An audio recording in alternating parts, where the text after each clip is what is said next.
Begin the meeting. I'd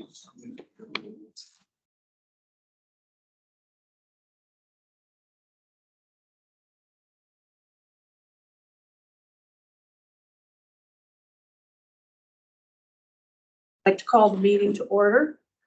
Good afternoon, everyone. Kirsten, can you please confirm if we have quorum? Through you, Madam Chair, we do have quorum. Thank you. Our meeting is being recorded and it will be posted on the website as soon as possible after the meeting. We apologize, but due to unforeseen circumstances, we've had to relocate our meeting, and it is an open meeting, and if we can find seats, all the public are welcome. I just want to acknowledge the scrambling and the hard work that our administrative assistant has had to do in trying to make sure that we could find a location where we could record, that we could get the people that needed to be identified with the information that they needed and going ahead. I know that she's also been doing a lot of work on preparing for the new legislation, and this was all on top of that. So really appreciate Kirsten, as we've got a lot of work to accomplish in the next few months.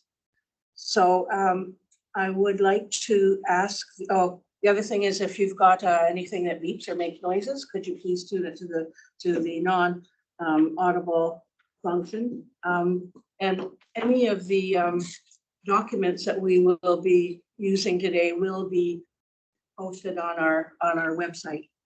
So Vice Chair, can I ask you to do the land acknowledgement, please? Certainly. The City of Hamilton is situated on the traditional territories of the Erie, Neutral, Huron-Wendat, Haudenosaunee, and Mississaugas. This land is covered by the Dish with One Spoon Wampum Belt Covenant, which is an agreement between the Haudenosaunee and the Anishinaabe to share and clear the resources around the Great Lakes. We further acknowledge that this land is covered by the Between the Lakes Purchase of 1792 between the Crown and the Mississaugas of the Credit First Nation. Today, the City of Hamilton is home to many Indigenous peoples from across Turtle Island, and we recognize that we must do more to learn about the rich history of this land so that we can better understand our roles as residents, neighbors, partners, and caretakers. Hamilton Police Service and the Hamilton Police Service Board is privileged to serve and protect on lands that Indigenous peoples have called home for thousands of years. We recognize and respect the presence and stewardship of all Indigenous peoples as keepers of this land. We pledge to continue walking together with Indigenous peoples in building a more just society where their gifts and those of all people are nurtured and honored. Thank you, Vice Chair. Also, I'd like to acknowledge that this is the last day of Black History Month, and it has been a month that there's been a lot of education and opportunities for celebration to learn about the history, the long history that we have had in Hamilton. Also want to express condolences on behalf of the board on the passing of retired police service dog Scout. I did get to meet him at the civilian police college just before he retired. So condolences. I would like to ask for approval of the agenda, please. Can I have a mover and a seconder? Moved by. Oh, I'm sorry, I forgot to ask. You have to keep reminding me. And also, I'm just thinking we'll have to make sure that we speak up in the room. The speakers are in the ceiling, and they should capture everything. But hey, is there any additions to the agenda? Through you, Madam Chair, there are some additions. I just wanted to quickly mention as well that we are trying to get some additional chairs to accommodate the extra people in the room. There are additions to the agenda. We have added item 5.4 under delegations. We have a delegation request for today's meeting from Lyndon George of the Hamilton Anti-Racism Resources Center. There will be a short verbal update from myself. We have added correspondence item 7.7, correspondence from the Hamilton Anti-Racism Center. We have added consent item 8.8, the 2022 year-end report use of force, and that has been amended. We have added recommendation item 9.2 with regards to the Canadian Association of Police Governance 2024 webinar purchases. And then we have an added closed session item in board to board. That will be discussion that pertains to legal and personnel matters under section 35(4) of the Police Services Act. Thank you. May I have a mover and a second to approve the amended agenda? Moved by member Elm, seconded by member Pauls. All in favor? Carried. Are there any declarations of conflict of interest by any of the members? Seeing none, we're going to call on the chief to introduce, I believe, Jim Calendar. Thank you very much. And through the chair, gives me great pleasure to introduce Inspector Jim Calendar, who will be highlighting an incredible legacy of our father, and he's going to speak to that. And we'll also hear from Father Mahoney about his experiences here in the Hamilton Police Service. Stand beside me. Thank you, and through you, Chair. Good afternoon. Today, we take the opportunity to express our gratitude and appreciation for the remarkable 14 years of dedicated service rendered by Father Edward Mahoney, whose impact reaches far beyond the Hamilton Police Service. Today, we extend our deepest thanks to our esteemed police chaplain, who has tirelessly served alongside us, offering spiritual guidance, support, and the steady presence throughout his remarkable tenure. In his career of our chaplain, he exhibited unwavering commitment to faith, leading not one, but 15 parishes that span across 6 counties of the Hamilton Diocese. His reach has been vast, touching many lives, fostering a sense of community. The ability to balance the spiritual needs of the community as well as the police service reflects the deep well of compassion and understanding that our chaplain possesses. Furthermore, the dedication extends beyond the police service and the community, as he served as a chaplain for the judiciary for an impressive 18 years. In doing so, he has provided a comforting presence to those who serve justice, offering solace and guidance to those who carry the weight of heavy decisions on their shoulders. Our chaplain understands the unique challenges faced by law enforcement officers. He recognizes the necessity for our officers to react swiftly and decisively, often with emotions running high. Through his words and guidance, he has imparted the importance of maintaining a delicate balance, to react in a timely manner, but also to do so with the appropriate emotions. He understands that being in good health encompasses more than just the physical aspects. It involves nurturing the heart, mind, soul, and body. These insights have contributed to the well-being of our organization. As we bid farewell to our esteemed chaplain, let us take with us the lessons he has shared. The members of the Hamilton Police Service, let us carry forward the principles of wisdom, patience, and understanding. In a world that often demands quick responses and immediate actions, let us remember the wisdom to make sound decisions, the patience to endure challenges, and the understanding to navigate the complexities of our calling. Father Mahoney, we extend our deepest gratitude for your unwavering support, guidance, and dedication. Your impact on the Hamilton Police Service and beyond will be felt for years to come. Thank you, and may your path be blessed with continued grace and success.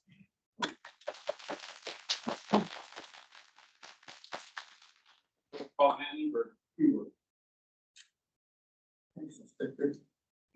There have been some apologies about the location here. I find it rather cozy and more close. And well written, and I think fairly honest. Looking back, it's hard to see ourselves through other people's eyes, and I appreciate that. A priest, unlike other occupations, it's hard for us to see the effects of our work. I often wish I'd been a carpenter or something. I could go at the end of the day and know exactly what I've done. I can't see it. And I have enjoyed being a chaplain, and I've met many wonderful people. And as I say, when I would be with officers, the change emotions so quickly is incredible. Just a call like that, and you can be in a dangerous situation or a situation requiring great compassion, understanding, quick judgments. It's very remarkable and impressive.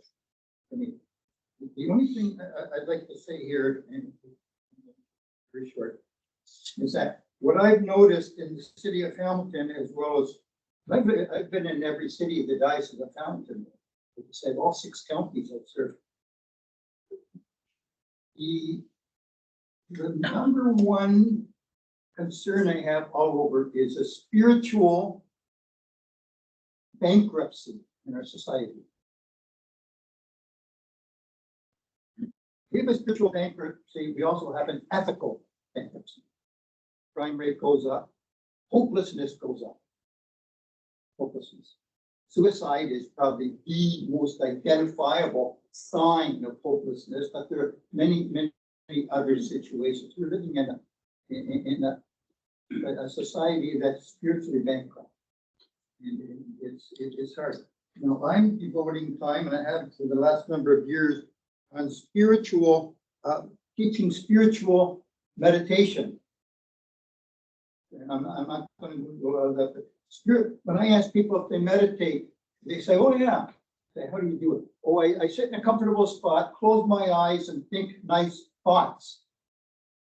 I say, yeah, we call that daydreaming. You're still in your head. Spiritual meditation is going from our head to our heart. This is where our strength is as human beings, not our head. This is our strength. This is where we're connected to the Spirit. Wisdom, you mentioned wisdom, that's the Holy Spirit. This is our strength, whether we're a police officer or a retired priest or whatever. Most people don't know how, they know they're lost, but they don't know how they got lost, and they don't know how to find their home. And that's what I teach. Spiritual meditation.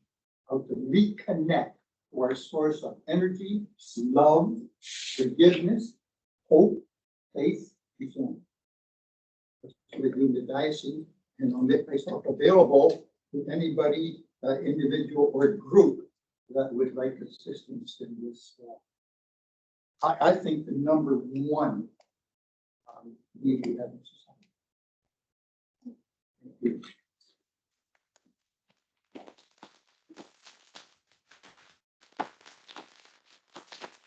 Father, on behalf of all of the folks of our organization, we say that we see ourselves through others' eyes.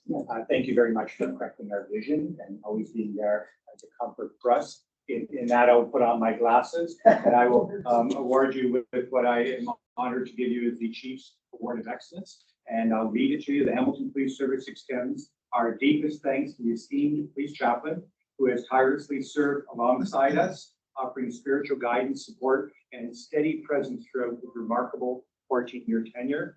The ability to balance the spiritual needs of the community as well as the police service reflects your deep well of compassion and understanding. Father Mahoney, you understand the unique challenges faced by law enforcement officers. We shall carry forward your principles of wisdom, patience, and understanding. In a world that often demands quick responses and immediate actions, as you had mentioned in your overview, we strive to use wisdom to make sound decisions, patience to endure challenges, and understanding to navigate the complexities of our calling. Father, the Hamilton Police Service extends our deepest gratitude for your unwavering support, guidance, and dedication. Your impact on the Hamilton Police Service and beyond will be felt for years to come. Thank you, and may your path be blessed and continued with grace and success. Thanks to you.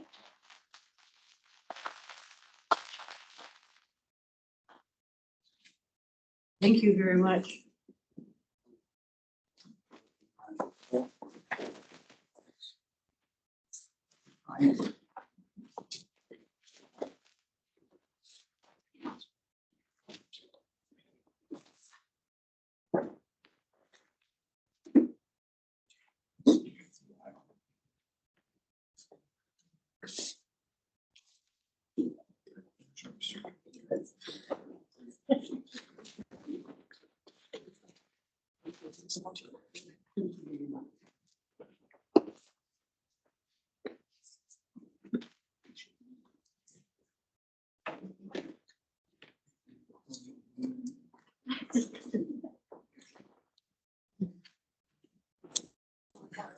Okay, thank you.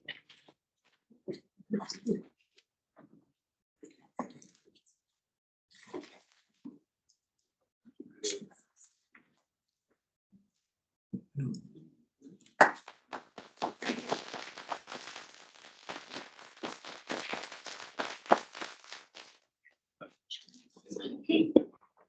I would like to invite Jane Malkowitz up to the podium. She's delegating regarding the creation of the Community Advisory Committee, and this was approved at the last meeting. So welcome, Jane. Thank you. No, sorry, I'm supposed to remind you, 5 minutes. We'll give you a 1-minute warning. I'm really pleased to be here. This is a topic that I'm passionate about. I'm sorry I wasn't able to come last month because of my day job, but I'm here today. I was going to make reference last month and I'll do it today, but it's fresh on my mind because I just come from Sylvia Tadura's funeral, who was a member of the Police Services Board, not the very first racialized person to be appointed, but the second. She was appointed in 1994, which coincidentally was the year that I started working for the chief in the office of the chief in the community relations office. So when I put in my request for delegation, I think I used an exclamation mark because when I realized that it was 2024, exactly 30 years ago. What's kind of I did serve both as a staff person in the office of the chief and later on the Police Services Board between 2004 and 2007. And I used to, I've had many roles in my life, wore many hats, but one way of describing it, and I'm not going to make it all about me today. I went from the lawmakers as a political staffer to the law enforcers in my work with the police. And then after that, I went to law school and became a lawyer. So I'm now a lawyer. So circled around the role of law, and one of the things that sort of the unifying message that I want to give you today in my remarks is about the concept of what are your authorities. Lawyers often talk about the authorities for a case, which is either legislation or case law, and to the members of the Police Services Board, I'm here to tell you that your authority is the community, that is all of you, whether you're here as a provincial appointee or a citizen appointee or as a member of city council. You're one and only authority for the work you do with the community. And if you keep going back to the community for public accountability, even in messy and divisive situations, you're never going to be wrong by going back to the community to represent them. But in a little bit more detail, I want to talk about some of the things that have changed in the last 30 years. So 30 years ago, when I was first working in the office of the chief, I worked with Chief Madog as at that time to go to the community for certain inputs. One of the most memorable things we dealt with, and some of you may remember this, was Project Rosebud. This was a situation where men were having sex with men in parks, and we needed people from the community to give us advice about how to deal with that community. And we let the community make those decisions themselves in terms of who was going to speak up on behalf of the community. I remember we rented a room. We put a room rental, have the community go in and make those decisions and come out and tell us like later that night or the next day we were. There was no police personnel. So those were some of the things that we did again 30 years ago, was always passing the baton to the community, letting them make decisions about where we met. I remember meeting with the Indigenous community. They said they prefer not to, because we were always looking for off-site buildings. But even in the last 30 years, the location of the Police Services Board has changed. I'm not just talking about today, but 30 years ago, we met on the 3rd floor of the police building, and now it's changed to the City Hall most of the time. So there's been a lot of movement, a lot of change. But even in those days, we were pioneering the efforts to let the community lead and make their decisions in terms of how they wanted to liaise with the police to build trust. That was our role, to build trust. So many things have changed, not just the location of the Police Services Board meeting, but there's now, for the first time, a new community process in place to select the city appointee from the point of view of the city process. And I would say in general, and as some of you know, because I saw you there was a police service event, was it a week ago, less than a week ago, in which we heard from some of the speakers how times have changed, and back 30 years ago, there was hardly a police chief that would tell you that racism or racial profiling existed, and now there's more of a representation. 1 minute. Okay, sure. I'll speak quickly. And so about the stats, in the early days, we needed the stats, or the community demanded stats because they were up against the reality of trying to prove that racism exists. And I would suggest to you that if you went out to the community today and asked them for their priorities in terms of having a more equitable police service, they may not come back and say that their first priority is the collection of race-based stats. But I also understand that there is legislation and that the current police service initiative to go with the RIDD is to keep in compliance with the Anti-Racism Act. But my message is to you as the board that you need to make sure that there's accountability in terms of how those stats are used, and that there is a role for the board in terms of the community accountability. And it's really, really important. I was going to talk about other things, but I think I'm out of time. If I have time in my last 30 seconds, I'll just mention it. That another thing that happened in 1994, 1995 was there was a series of robberies of the paper bag, sorry, not the plastic bag robber. And I remember it because, again, I was working for the police at that time, and there was different racial descriptors coming in about who this person was. You know, they were sometimes described as a Hispanic person, sometimes Filipino, they had images of them, and then sometimes an Indigenous person. And this case was taken all the way up to the Supreme Court of Canada with the decision in 2007 about the concept of a negligent investigation. So the Supreme Court of Canada, Chief Justice McLaughlin found that the service did not breach the conduct of a safe investigation, but that case was all about the perception of how someone was racially described and about lineup. And I actually traveled, because I was in law school at that time, I traveled all the way to the Supreme Court to see that case argued, because I also remember that. My point is that in terms of the distinction between the police service and the police services board, the police service, their role is to do the investigating, and it's the police services board who needs to make sure that there's the community accountability in terms of how the staff are managed. And I probably could have said more, but I'm sure. Don't run away yet. Thank you.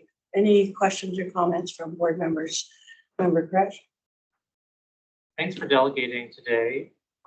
I could ask you 100 questions on many topics because you not only have a lot of wisdom, but you've been around in some of these spaces for a very long time, so know what patterns exist and what we ought to change.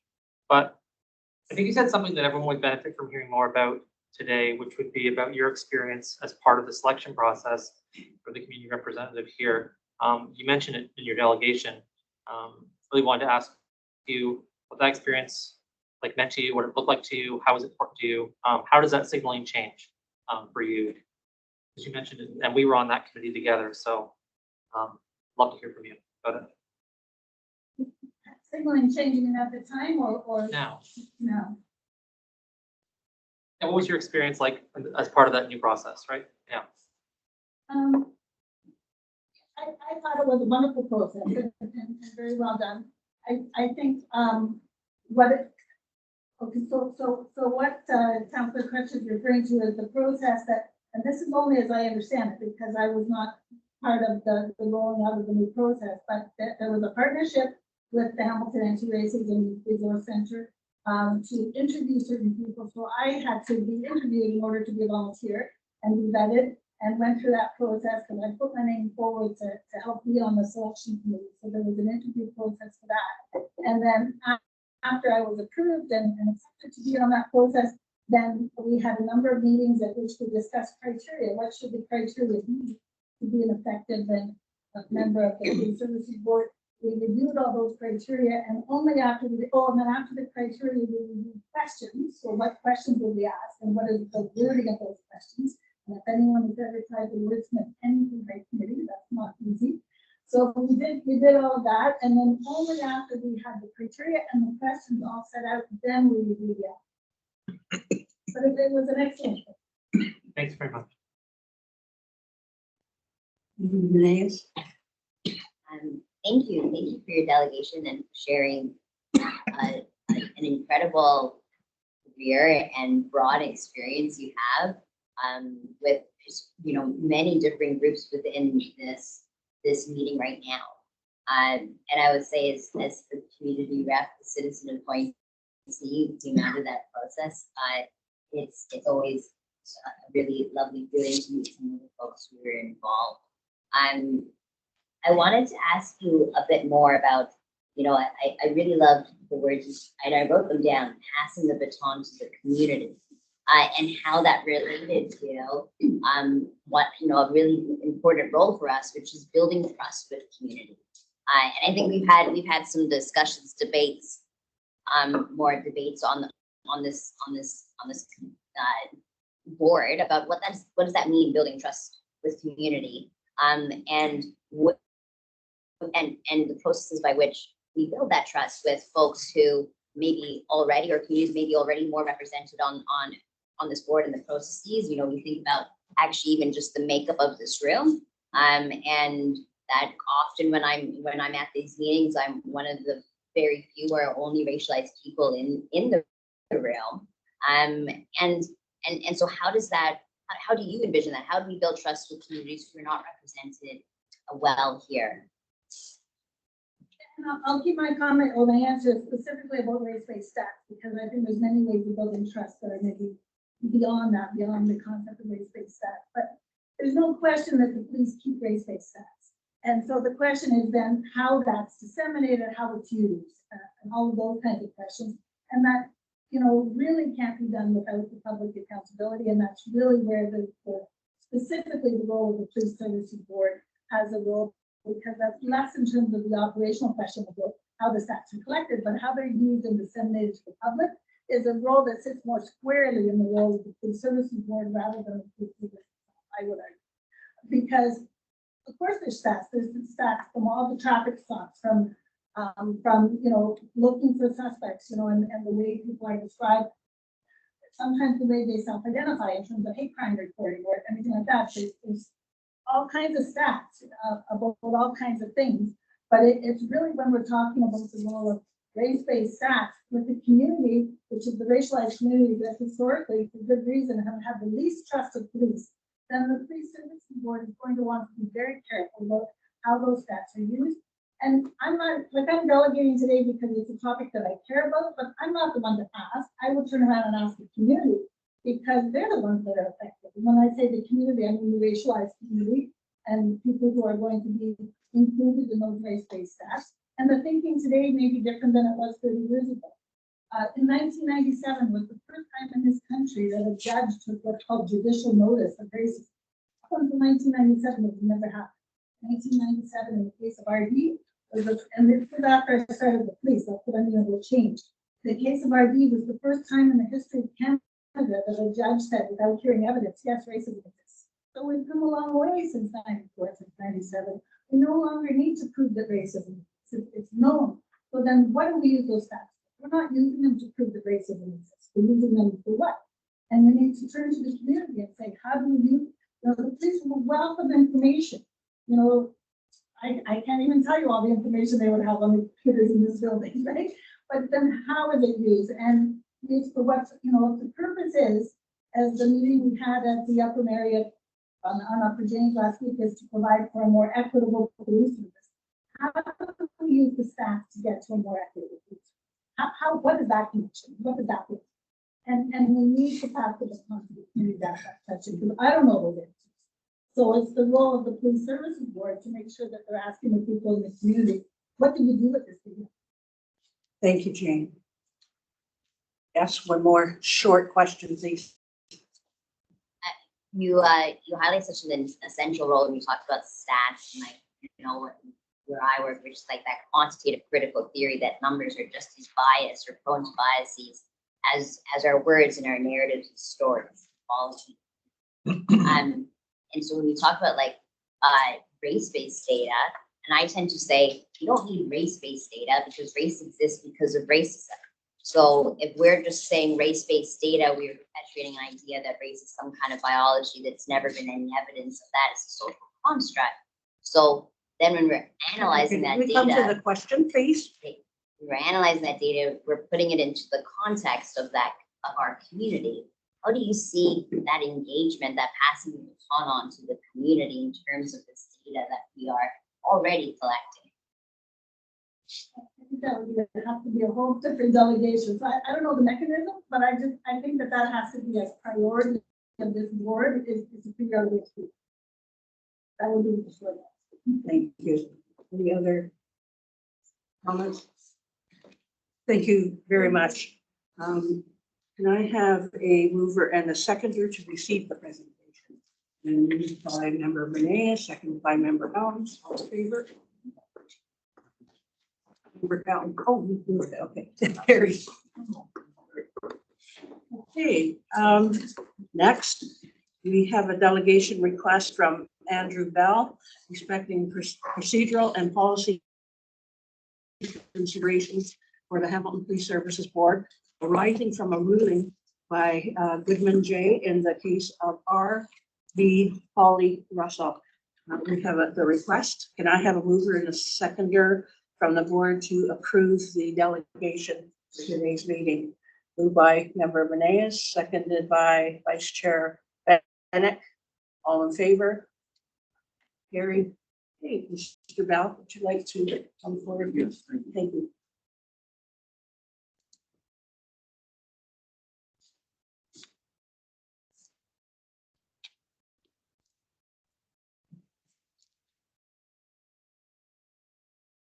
Getting 5 minutes, and I'll give you 1 minute warning. Thank you.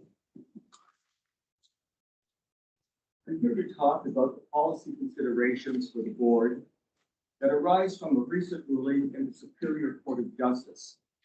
The case is His Majesty the King against Russell. It's included in the materials distributed for this meeting. Why should you listen to me? For more than 30 years, I served the people of Ontario as an assistant Crown attorney. I prosecuted hundreds of cases for the Crown, and I reviewed thousands of police investigations. I worked with a number of superb police officers from various police services, including the HPS. I cared deeply about good police work. The ruling that the judge made related to a drug raid conducted in June 2021. The police seized marijuana worth $500,000 and $50,000 in cash. Charges were laid against the alleged possessor. The case failed.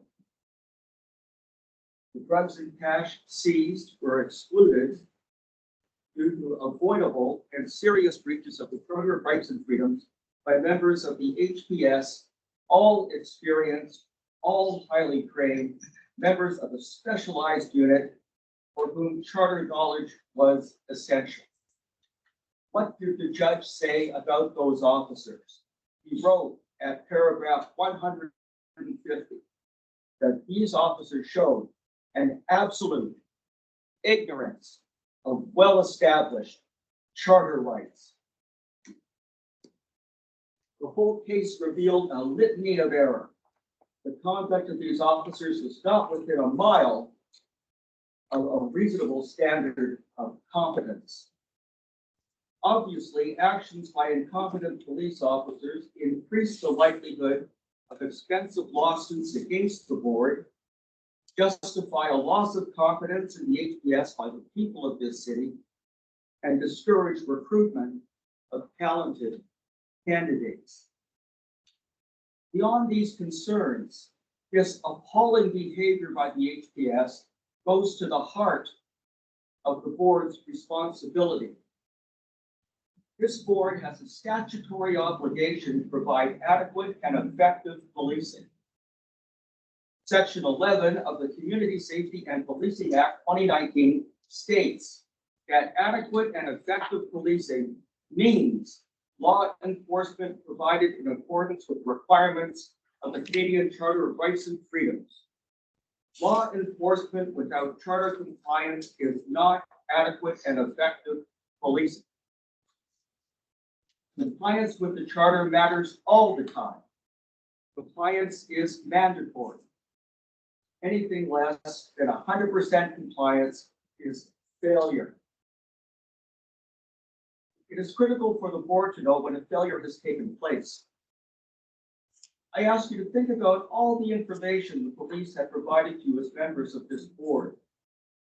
But if I asked you what percentage of people who were arrested were told why they were arrested and given the right to a lawyer, section 10 of the charter, your answer is likely, we don't know. You haven't been told. You haven't been told how many search warrants have been refused by justices of the peace. That goes to section 8 of the charter. You haven't been told how many people have been arbitrarily detained. That's section 9 of the charter, and that includes racial profiling. The HPS can't tell you because it doesn't track charter compliance by its officers.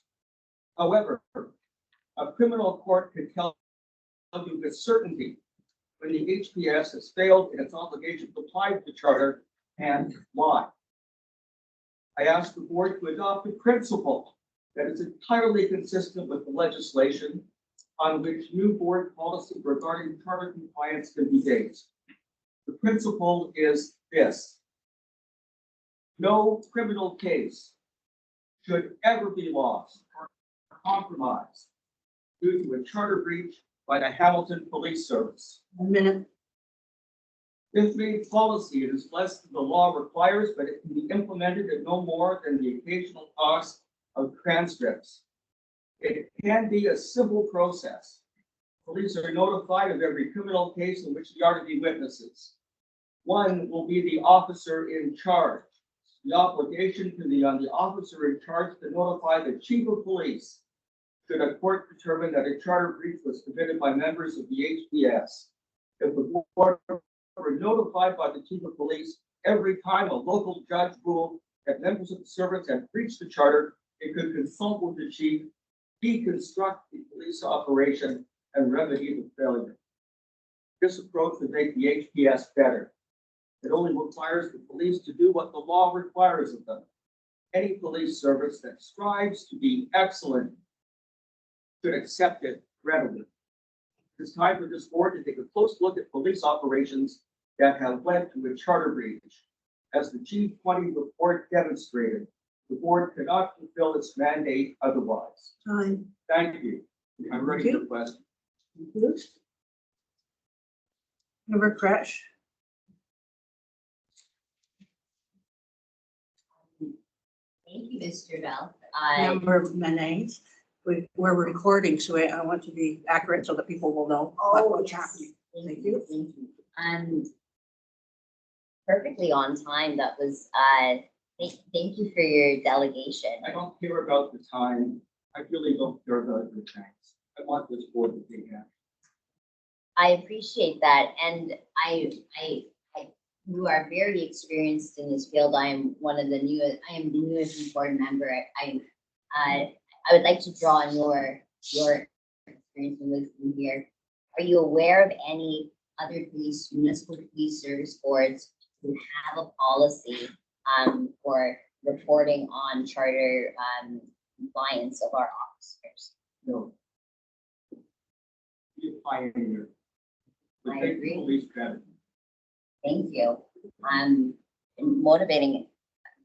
Okay, there's a couple of things, and normally don't respond, but this did come before the board in September.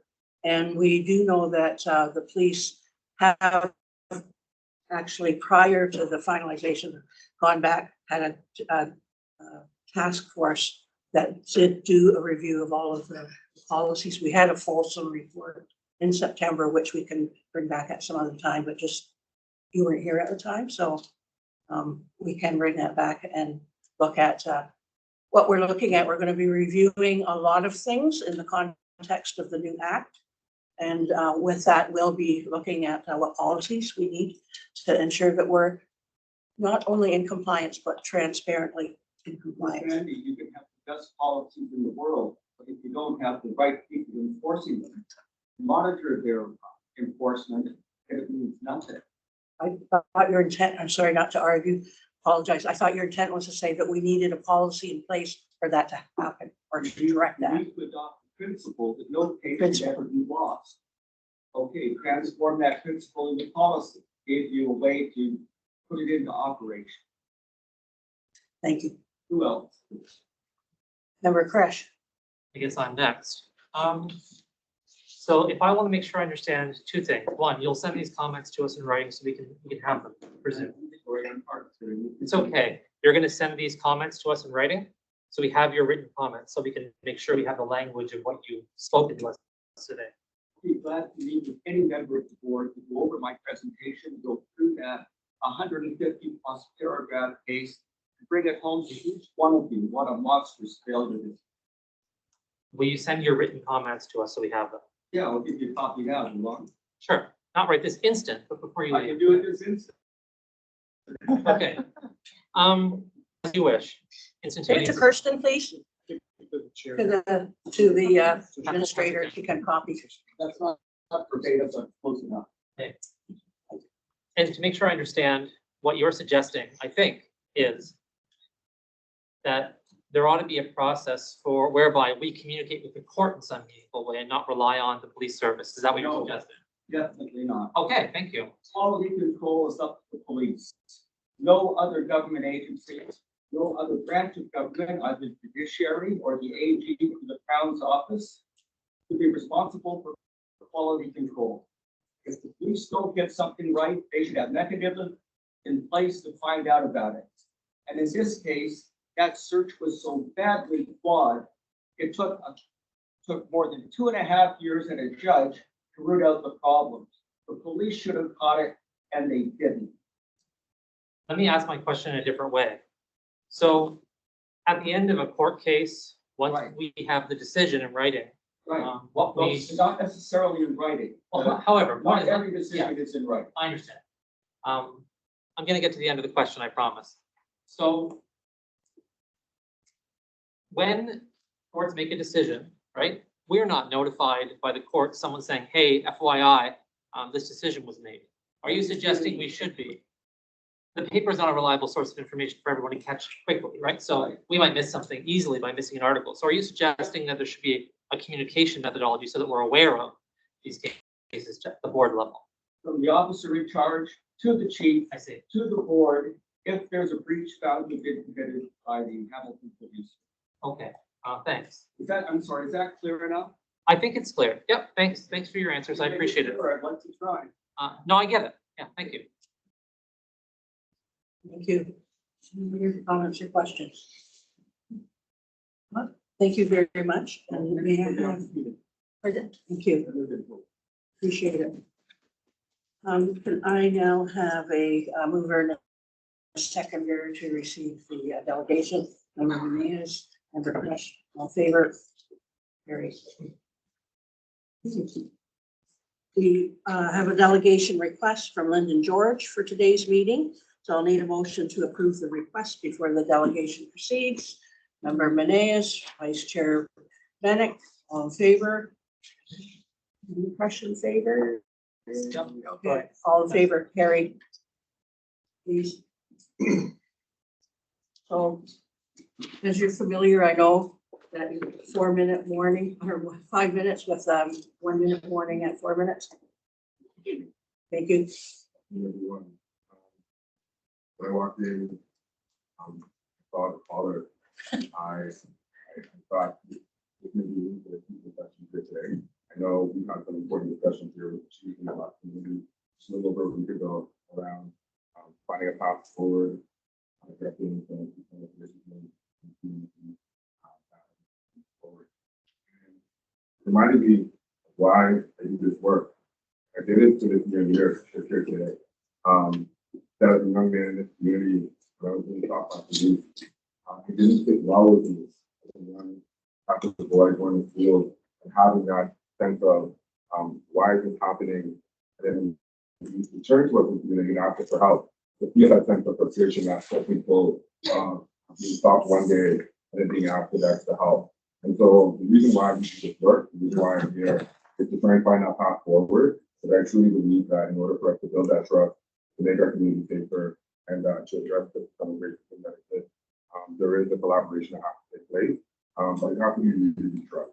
And so some of that is looking at some of the communities surrounding Ontario, where it's happening when it comes to finding the right kind of structure. We look at Peel, and when you look at the Peel advisory team, you find that there's an ability to say that there's autonomy of those voices to really and something about the lived experience. And we hosted our own town hall a little over a week ago with the members of the Black community to talk about race-based data statistics and decide on what are the priorities within the community. Chief has been there numerous times having this conversation and talking about what is that path forward. And we are clearly from members of the Black community that having an independent advisory committee of Black voices to address policing was one of the key findings. I wanted to share that with the board here today. The other part is around the need for the board to play a critical role in supporting community voices. And in the Peel model, they have a memorandum of understanding. And I'm here today to say I think it's been time for us to create a memorandum of understanding with community about leading that conversation in anti-racism work in the community. It's central. And I think that I just want to refer back to my notes for a quick moment.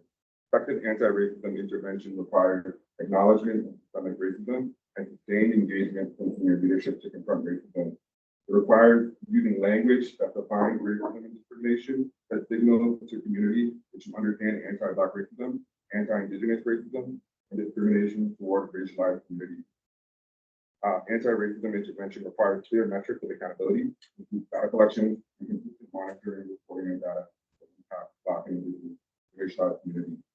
Effective anti-racism intervention requires the difficult but necessary task of looking inward and examining organizational culture, engagement strategies, policies, and governance structures. It also requires the courage to provide opportunities for those on the outside of an organization who are directly impacted by policies and procedures to provide feedback on their experience of racism and discrimination.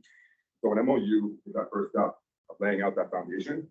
And as an anti-racism organization, we're going to be looking at ways to create an advisory table.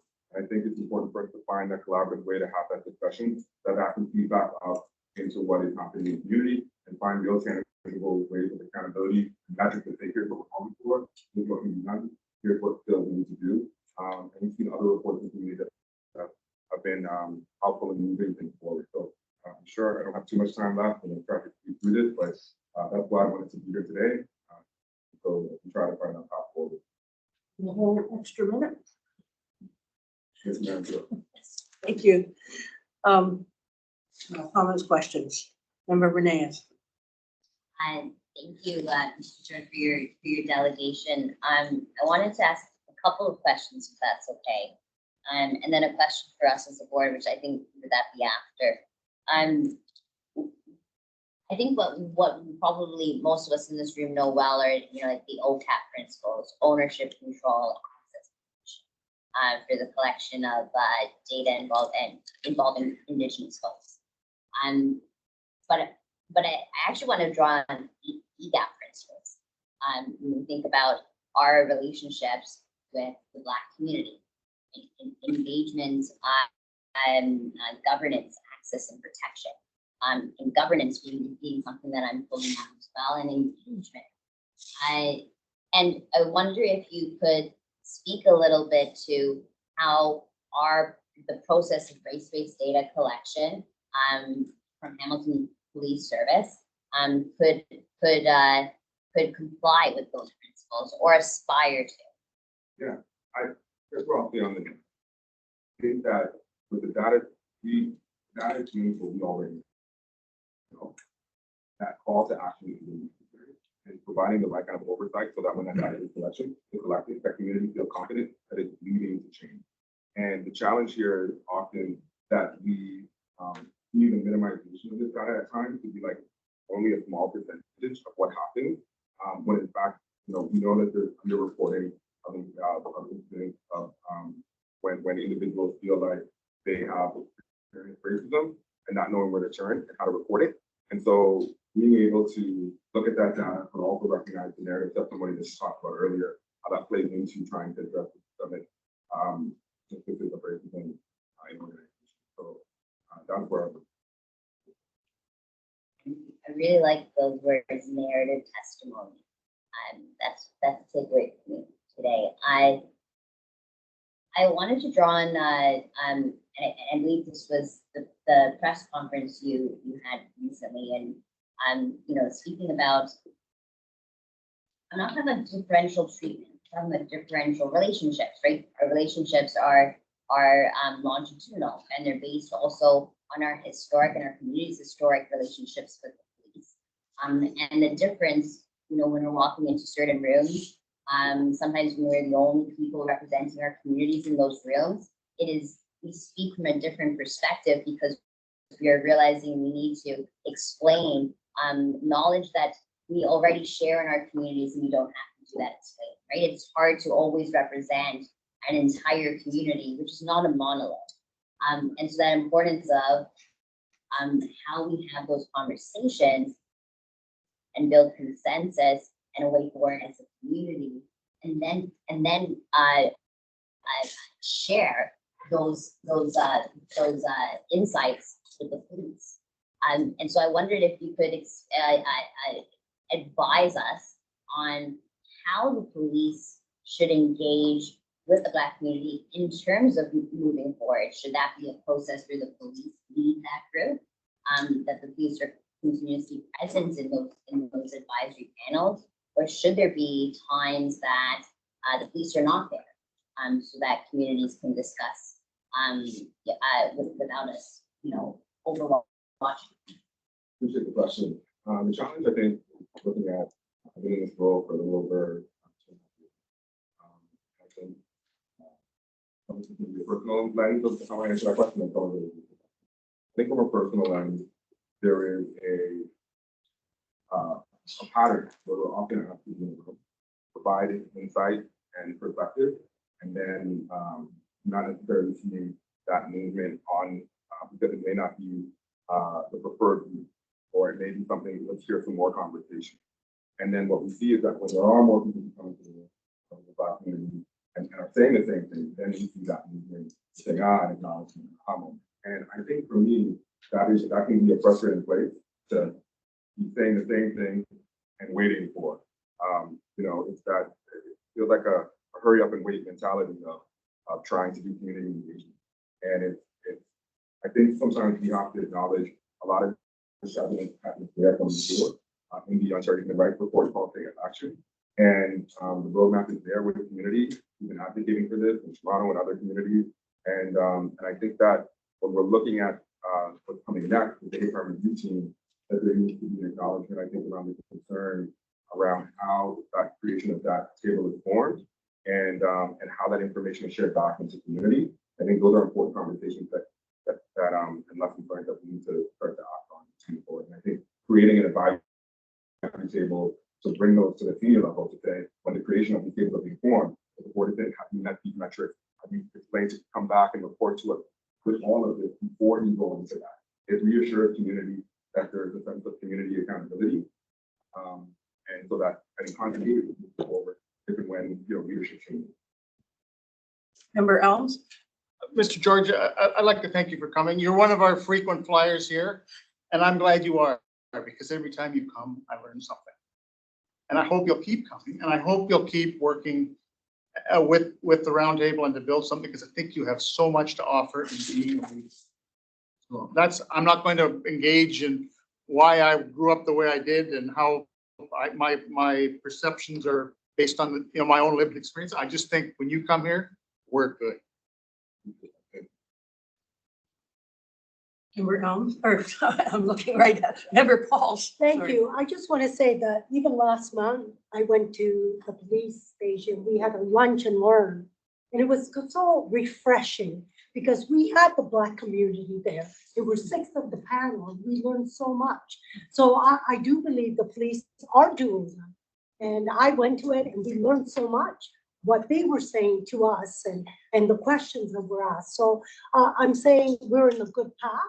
And I'm glad that I went and listened, and it was a great day. So I want to thank the police for doing that, having lunch and learn where you could go and find out more. So I encourage all my board members to be here.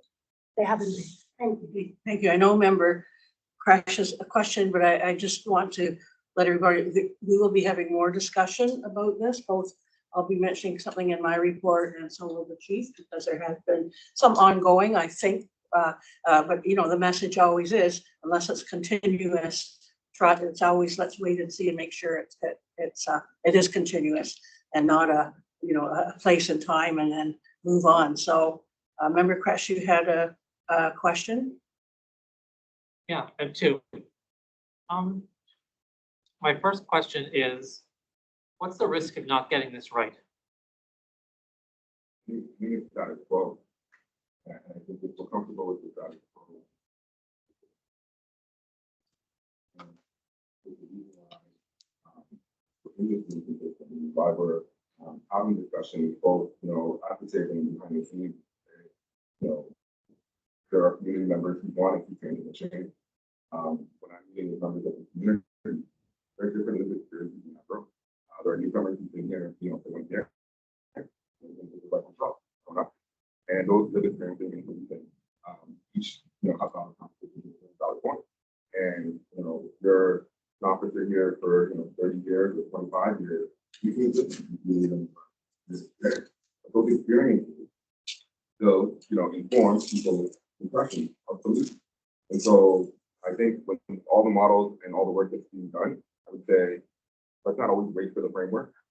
You know, that those frameworks are roadmap, but there's a lot of knowledge that's out there that can help us guide through the process and work with the community and listen to them when they say, this is being done in an equitable way. And we have to, if when those arise, the risk is that we then, it's like this, when we are critical of the system, it pushes back and invalidates that until we say, hold on, we're not calling you racist, we're just calling the system racist. And that conversation doesn't lead us into the forward. And that is the point sometimes in structural racism. And I want to make sure that we're recognizing we are looking for a path to the issues that we're proposing.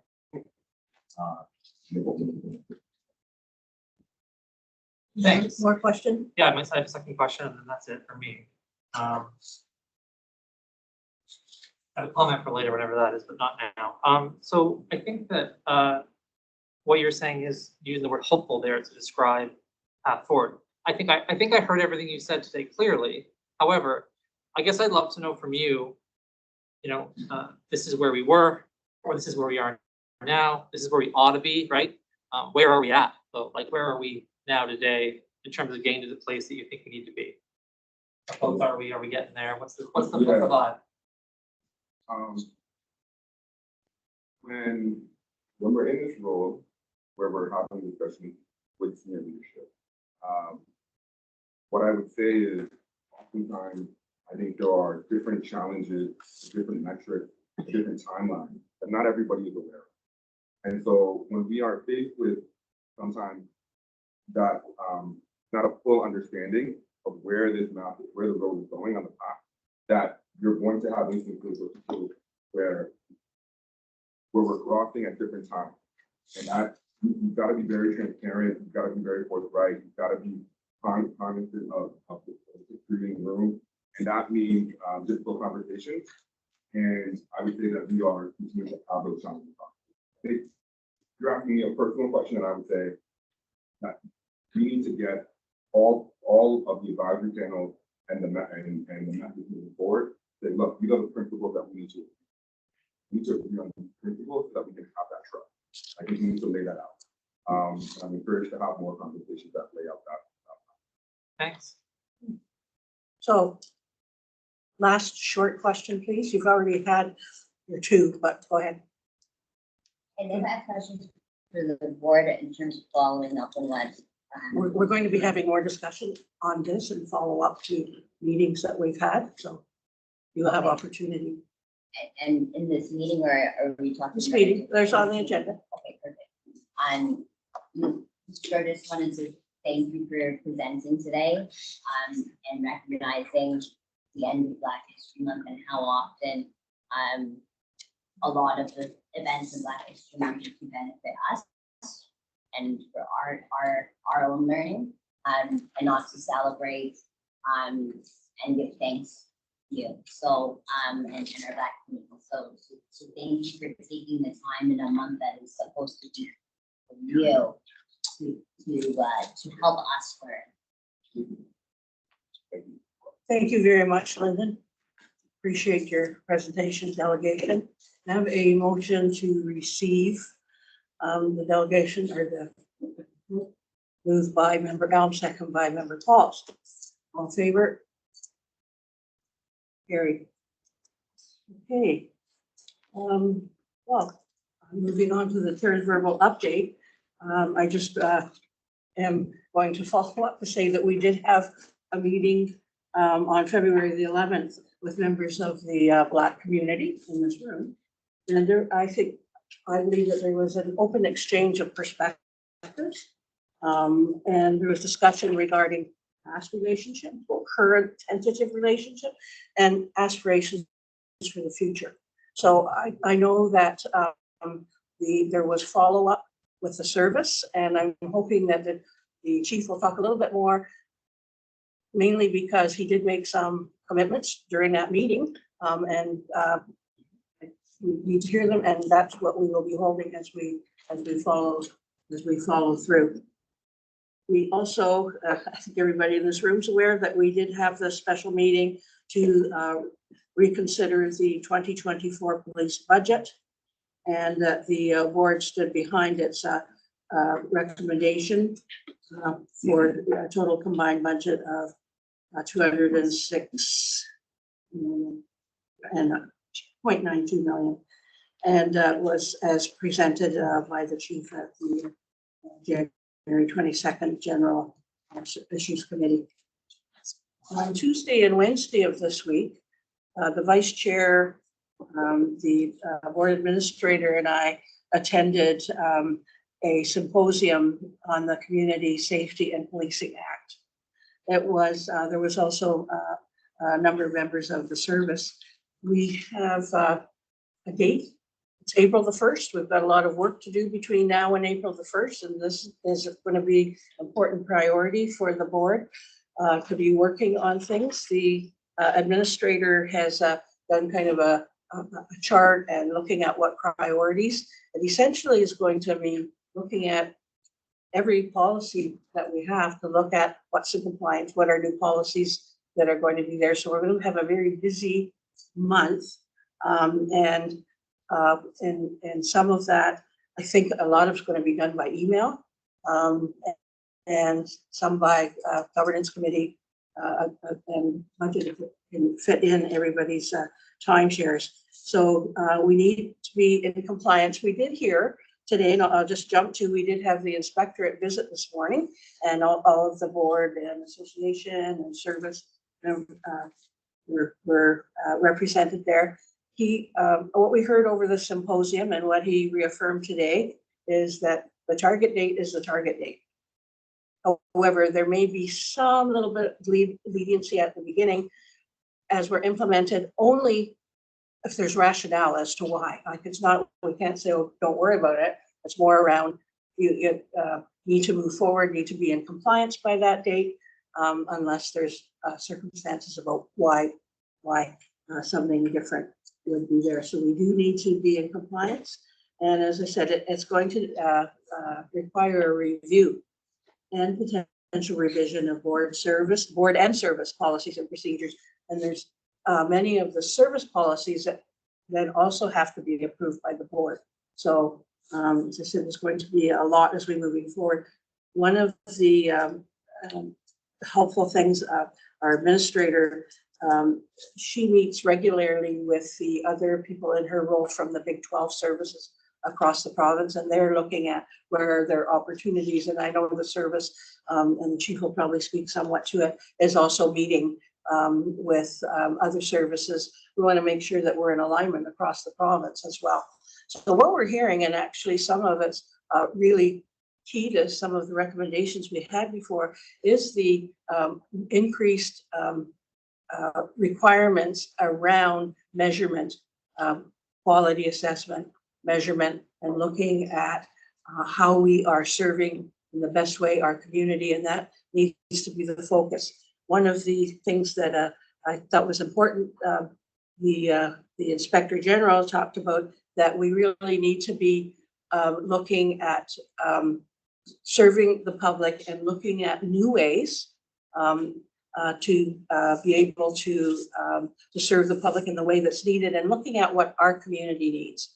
So there will be requirement to be looking at a comprehensive view of the makeup of the community, of the demographics, the numbers, and there's a greater emphasis on performance of the board, of the service, of our responses, and being able to identify and measure and be able to respond to the issues. So I'll leave it at that. We are going to be having a lot more discussion of it. It was great to have the Inspector General and some of his staff here today, very open about answering questions, very willing to work with us to come back, he and his team, if necessary. They will be looking towards some of our folks as being an early opportunity to look at data collection and moving forward. So there is a lot of work ahead of us. It will be a challenge to meet all of it, but some of it, as I said, we've got a list with all the priorities. One of the things that I'm interested, we were going to have a name change. I thought always that was interesting. We're now the Hamilton Police Services Board. April 1st, we will be the Hamilton Police Service Board, no S. So it's interesting the magnitude from, we will need to do a whole EDI policy, that range, to taking the S off of titles. So a broad range and a lot in between. So you'll be hearing more and more about that, and really be looking forward for input and feedback. And some of it may be a lot of turnaround and by email, unfortunately, unless we're able to host a summit of our own. It's going to be a lot of information exchange. So that's what we'll be doing over the next month. And I think that's, I'll leave it for there for now, because there will be other updates coming. Did attend the information that we had earlier, or the presentation that we had earlier this week, the community information session on race and identity-based data, the strategy, had excellent presenters, and really learned a lot from them on moving forward. And a lot of it was around the importance of data, and that we can meet with folks, but unless we can prove that there is change or that we're moving forward and that we can measure it, then we can talk all we want, but we have to be able to demonstrate change. So, and I think that was part of what we heard from the delegates as well. So I will ask for a mover and a second to receive my verbal report. Moved by Vice Chair Bennett, seconded by Member Elms. Any discussion? Favor? Yeah, carried. All right, Chief. Thank you, Chair. And through the chair, as we heard from delegation, and thank you for taking the time out of your busy schedules, we had hosted an introduction to our race and identity-based data strategy on February the 21st at the Marriott Upper James. We had over 130 people in attendance to learn about race-based data and the beginning steps in our journey to better understanding the shifts that need to take place within our system to better serve our community. We've had a lot of community interest in the project and are listening to community feedback as we move forward. Ultimately, we cannot improve what we do not measure. This is messy work, and that we will not always get it right. This occurred earlier in the year in our use of force report that was shared in June 2023. We heard concerns about a statement within the report that said disparity does not equal discrimination.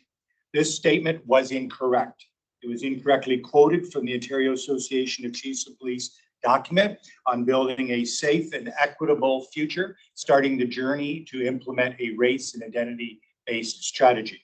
We reviewed it and realized a critical word was missing, and that word was always. It should have said disparity does not always equal discrimination.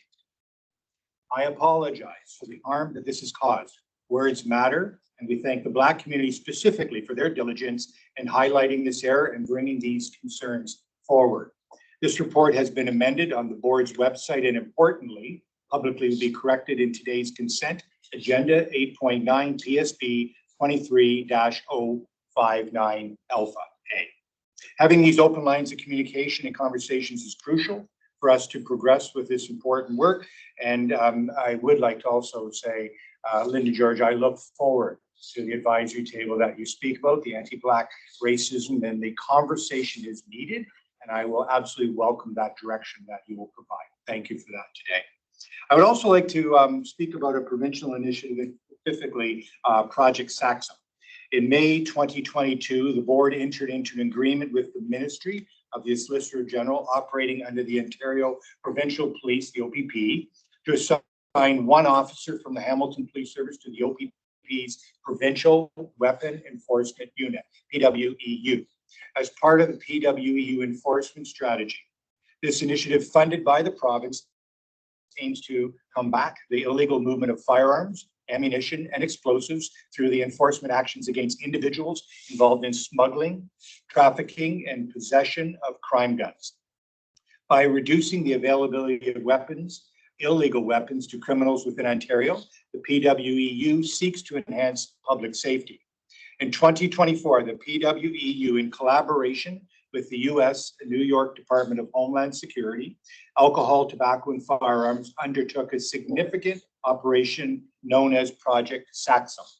The seizure from Project Saxon in Ontario included 88 illegal handguns, 18 long guns, 118 prohibitive devices, approximately 1,700 rounds of ammunition, around 23 kilograms of methamphetamine, meth, over 1 kilogram of high-potency fentanyl, which has an equivalent of 60,000 to 70,000 street-level doses, 688 suspected fentanyl pills, 1.3 kilograms of suspected cocaine, 197 grams of suspected heroin, as well as additional drugs and currency. The prohibitive devices also included a silencer, a CEW, brass knuckles, knives, and firearm magazines. This operation highlights the vital importance of collaboration between different agencies and international partners in tackling the issues of illegal firearms and drug trafficking. Crime knows no borders, making it essential for us to unite in our efforts to combat these serious crimes that impact community safety at all levels. Thank you, Chair. Could you just tell me the name of the Saxon? Yes, SAXOM, Saxon. Thank you. And I have a motion to receive the report of the chief. Moved by member Paul, seconded by member Menez. All in favor? Carried. Thank you, chief. The approval of the minutes. Oh, I'm sorry. It's missed here. I'm ignoring. No, I missed it. I missed it in your script. Okay. So that's me. Okay. She's been doing all the work. So we're going to get an update from the administrator, verbal update. Sorry. Thank you, Madam Chair. I won't take up much of your time. A lot of the information I was going to report on was already mentioned by the chair. The one thing the chair and I both attended was the Zone 4 OAPSB meeting that occurred a couple of weeks ago. We ran elections for the board. For the past couple months, there hasn't been a chair, so I've been managing the agenda and correspondence, but we do now have a chair. So the next meeting will be taking place in another 3 months or so. We discussed a lot about the CSPA and upcoming training for board members. So prior to April 1st, all board members will be required to take online training that will last roughly 3 hours related to roles and responsibility of board members. The rest of the training will take place afterwards, and there's no date yet for that, but I understand that that training that really centers around a couple of very strategic topics. Training related to human rights, systemic racism, recognition and respect for diverse, multiracial, multicultural character of Ontario society, and the rights and cultures of First Nation, Inuit, and Métis peoples. So that training will take place hopefully within the next year online, and will take about 7 to 8 hours to complete. Then at that meeting, we also discussed restructuring of membership fees. The OAPSB is really looking at building on their website and supporting all boards across Ontario. As our chair mentioned, I've been collaborating a lot with my Big 12 colleagues in preparation for the in-force date of April the 1st with the CSPA. In the upcoming weeks, I'll be sending out drafts of policies, bylaws, and processes to all board members for you to review, provide comments. And then hopefully prior to our March meeting, I'll compile everything together and present to the board for your consideration. We're on our way to being in compliance with the act, but it'll be a lot of work, a lot of moving parts, but I hope to be able to have a work plan to present to you by March as well in terms of what's outstanding and what we really need to focus our time. Tomorrow. March meeting, at the March meeting. That's it. Thank you, Madam Chair. Thank you. And I really want to acknowledge the exceptionally hard work of our administrator. And she has really developed extensive networks that will help her continue to move forward and exchange information that will help us as board members to move forward. So I thank you. I can't thank you enough. So appreciate it. Now approval, and she has to keep me in line too. Approval of the minutes. First, the public meeting minutes of January 25, 2024 have been circulated. Can I have a mover and a seconder? Moved by member Elm, seconded by member Pauls. All in favor? Carried. Special meeting minutes of February 13th, 2024. I have a mover and a seconder, moved by Vice Chair Bennett, seconded by member Pauls. All in favor? Carried. Thank you. Correspondence. We have 7 to 7.1. We had one added. Chief, sometimes you want to clarify. Is there anything in this? Thank you very much, Chair. And through the chair, I make note that 7.3 is the deadline passed yesterday. But I would like to take an opportunity to thank Deputy Paul Hamilton, who is currently the chair with the Community Safety and Wellbeing Plan team. And he brought this widely known to our community. They had the ability to avail of themselves. Otherwise, I'll take direction from the board. Okay. Comments from the board, questions from the board. So the numbering is off a little bit. So which one is, so the added one is 7.7? 7. This would be perhaps your opportunity to make your comments. Chair, I wanted to also thank again for the clarification on very important words. As an increase in Mr. Chair, I will express my own personal opinion that when it comes to racism, all racial disparities, for it is the only reason race exists, because of the social construct. It's not about our biology. And I wanted to ask about two things in relation to this. And this is probably for the administrator and chair. First off, I know we had a discussion, or I had many opinions that I expressed about how we collect race-based data, and then that is, something that's dictated or told to us by the province. And what is our role when actually so many of us in this room disagree with the process by which we are not allowed to ask if we remember what the racial identity is, and that's someone else when race is self-identity. And we sent a letter, I believe, to someone at the province several months ago. When did we hear back about that letter? Did we ever get a response? they received the letter.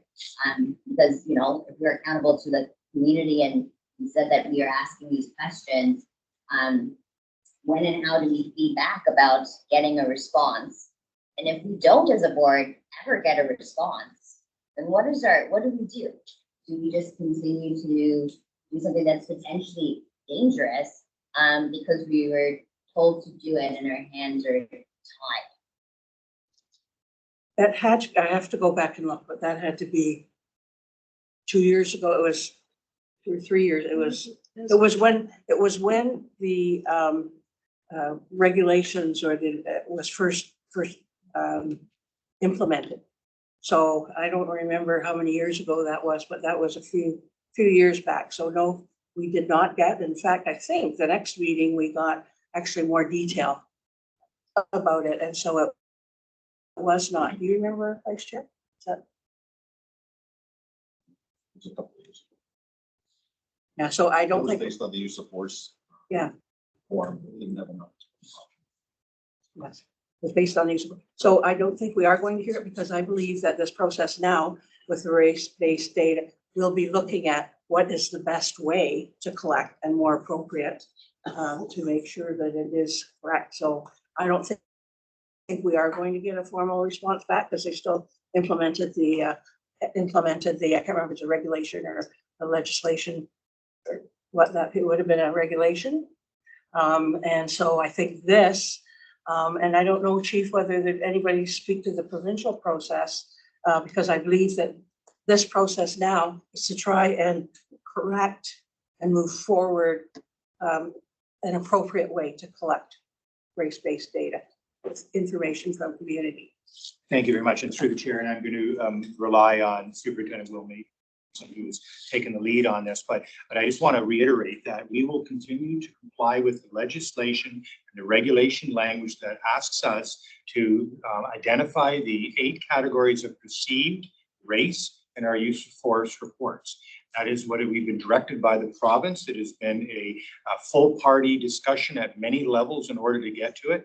We are required when we have interactions of use of force and report to our community. We'll again be reporting in June. If I'm wrong on the date, I can be corrected on the status of the 2023 interactions, which resulted in use of force. But until directed otherwise, and understanding that race and identity-based data is in itself a separate conversation, but at this particular point, we will stay within the actual framework of the legislation to comply. And I will say that we took a position from the Ontario Association of Police, we being the chiefs of this province. I do know that this board took a position, and those have been forwarded quite eloquently to the ministry. I will ask now that Superintendent Mason may assist me in cleanup on aisle 7 if required. Certainly, Chief, and through you, Chair. The use of force report stipulates that an officer is to make a selection of race based on their perception at the moment that they chose to use force.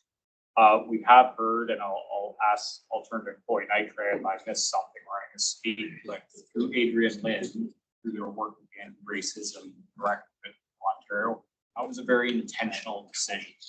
They wanted to get at the moment that an officer chooses to use force, what is their perception of the individual that is standing in front of them? The collection of that data over a period of time, determine if there's systemic issues at play. So that is why we are not asking someone to self-identify, because it's about what was the officer's perception in that moment where they chose. Just ask Chloe. So just to build on that, that piece comes from the Anti-Racism Act 2017. That's the overarching legislation. And then there's also an accompanying document that's publicly available when it comes to the data standards for the identification and monitoring of systemic racism. That's through one of their regulations. I can't remember the number off the top of my head. But in here, there's the guidance and the explanation and rationale behind why they choose to use perception And then also juxtaposing that against self-identification. Now, if you're talking about our race and identity-based data strategy, right now we're adhering to our bare minimum. But what we want to do is work with our community to expand that. So it's not just use of force, and it's not just perceived race, but what are the different ways that we can actually start to do some of this race-based data? At last week's session, we did have somebody who used to work for the Ontario Human Rights come and speak to us. And to build on Superintendent Mason's point, it's those moment of times where they're making decisions, and that's why they want that perception. So that's where they've started, and that's not to say that's going to be the end of our journey when it comes to race and identity-based data collection. I hope that answers your questions for you, Chair. Sure. I think through the chair, I just want to share a couple of things in terms of what's happening with race-based data. As the community safety and well-being plan, there's all kinds of sharing happening. For the members who weren't able to make this morning, the IG was there with his staff. And one of the people who heads up the race-based data for Ontario, they'll be sharing between Hamilton and Ontario. And for the members who weren't able to attend the Marriott meeting last Wednesday, Thursday, whichever Marriott, no, the one in Upper James last week. There was so much cooperation and energy towards the race-based data. So I think there's a whole lot going on right now. Thank you. And this is also for all of the folks in the community tuning in or watching the recording. And I can see the utility of collecting perceived race, right? Because like that's we talk about like, you know, racism or racial disparities with use of force, incidents or interactions where force is used. That we're talking about like what was the perception of that officer and how did that change that interaction? And I'm not making any accusations here. I'm expressing a perception. It's a similar one to why so many communities around the world are talking about police force are saying like, you know, we want body cameras, right? There's an element of trust here. And at the end of the day, when I read the use of force report in full, there's a very specific line that said the officer is directed not, like you are not allowed to ask that individual what their race is, and you know, and so that's one issue. The second thing being like if there's correct me if I'm wrong, if there's a group that was arrested, that like you document the race of 3 individuals there, that you don't document the I forget how many numbers it was, but you don't document the race of every single individual. It was a multi-arrest incident. But there's a perception there that, you know, given our political climate, if, you know, and the backlash on, you know, any officer, if there is a racial discordance between the officer and that individual, that he would want to not be documenting as many racially discordant interactions. That's not an accusation, that's a perception that I think is a pretty natural conclusion or issue that would limit the trust for communities. One, and the second thing is, so yes, that's race-based data as it pertains to use of force or incidents where force was used. And I agree, you know, like if it's in legislation, what can we do? And as a society, we evolve, we increase our knowledge, we continue to expand our anti-racism work and our understanding of structural racism. And, you know, there may be a point that we, as a community, sort of say like, hey, maybe we should review this legislation, but how are our hands tied? And 2 years ago, we sent a letter and we never got a response. Or we got one clarification, but, you know, just for the community to feed back to them. But when we are saying about other race-based data, what specific other race-based data are we speaking about? Because it's not about use of force. So what data for the community, is it that we're collecting? Which kinds of interactions? Is it every single individual as, So, driving down the street? I'm going to intervene because this is part of how we're moving forward. That's what this whole process around the EDI is. But just to let you know, we did hear at the last week at the conference that there are other services that are collecting other things. For example, we heard that Ottawa collects at traffic stops.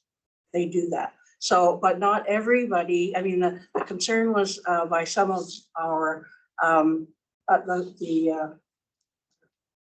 people that were there with all of the knowledge, our experts were saying that, yes, it should be broader. But it hasn't been till now, but this whole process that we're engaging in, and that was all part of the discussion, that we need to move forward and do it and broader. So we will have opportunity to do that, but right now we don't have a lot of choice. So that's helpful clarification. It's for everyone in the community and on the community advisory panel is to determine what data will be collected in addition to what is already being collected. And we may not need to collect that anymore. Thank Or you. maybe enhance. Chief, you want to? Thank you very much. And through the chair, I'd like to specifically thank Member Menendez for your leadership and your story, which speaks to the efficacy of body-worn camera. So I would ask that you'll work with us as we move forward. We report back to this board. We have several times about the body-worn camera pilot projects. We are currently using a grant from the government for automated license plate reading in-car camera. But I would absolutely encourage you to work with us in order to establish the funding for 2025, in order for us to have a rollout of body-worn cameras. Thank you for that leadership. Member Vice Chair Bennett. Thank you. Through the chair, I just want to ask the chief if he would like to comment on 7.1 on the total policing. And a lot of I have something on 7.7. Could I just ask that now before we go to 7.1? Is that the same Yeah. topic? Okay. Oh, Cindy? sorry. Yeah, so two comments from me, one about, partly about Lyndon's delegation, I think.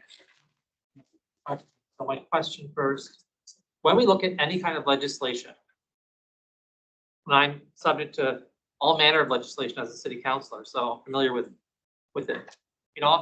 It's sometimes prescriptive. It says like, you can't do this thing, right? Or you better report back on a certain date or whatever. But it often sets minimum targets sometimes too, and just says like, you have to do at least this thing. The law often is saying you have to do at least this much, but you can do more. And it seems like what I'm reading in the law, reading from our discussions, reading from the letters we're getting back is people have weighed in about this very narrow set of situations. The legislation talks about other narrow sets of situations, but holistically, there are a lot of holes in terms of things we can do with respect to race and race-based data analysis that aren't limited or confined to these little silos.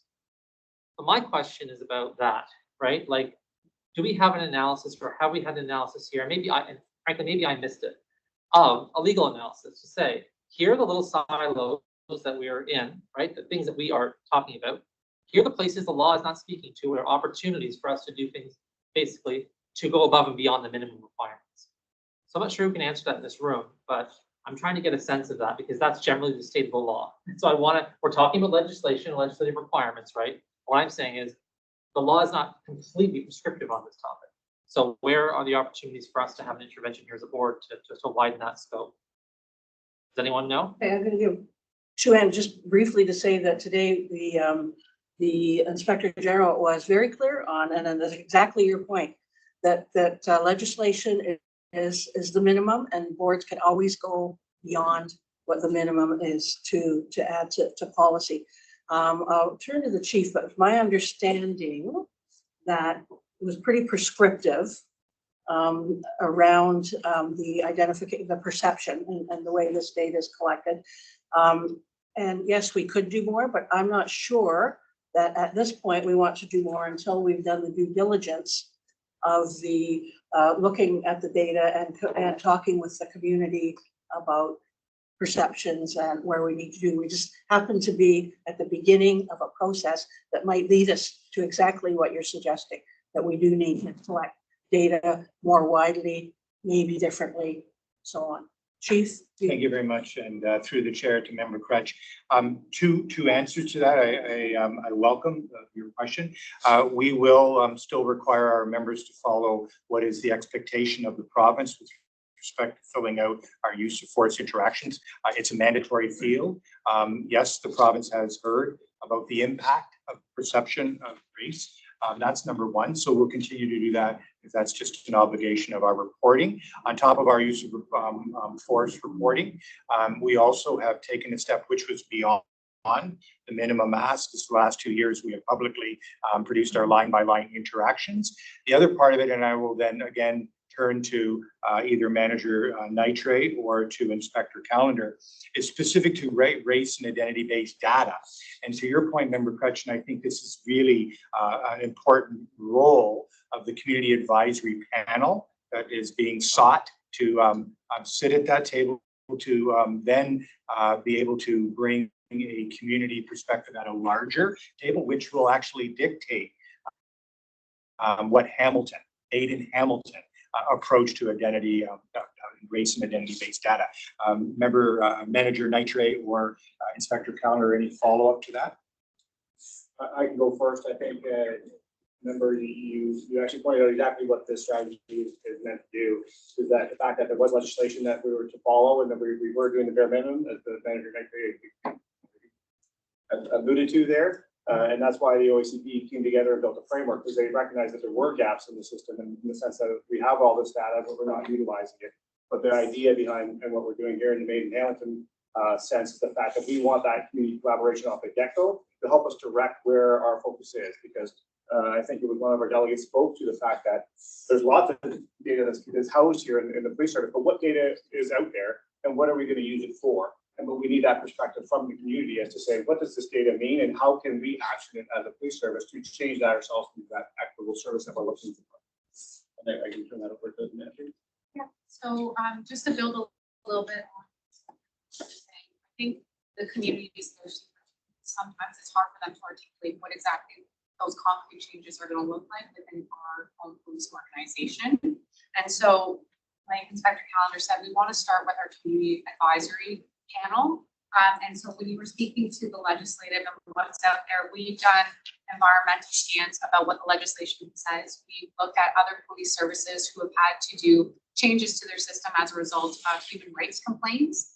We've looked at the Ontario Human Rights Commissioner to see what their recommendation is. We are starting to have conversations with the anti-racism director, and they were actually there at our information session last week, which had a lot of this information there. And so some of the things that we want to do with our community advisory panel off the hop is capacity building, right? There's a lot of knowledge that we know about policing and about human rights, and having community be a part of that knowledge translation and coming up to speed on where we're at in terms of legislation and what is capable within our organization. That's something that we're going to have them do.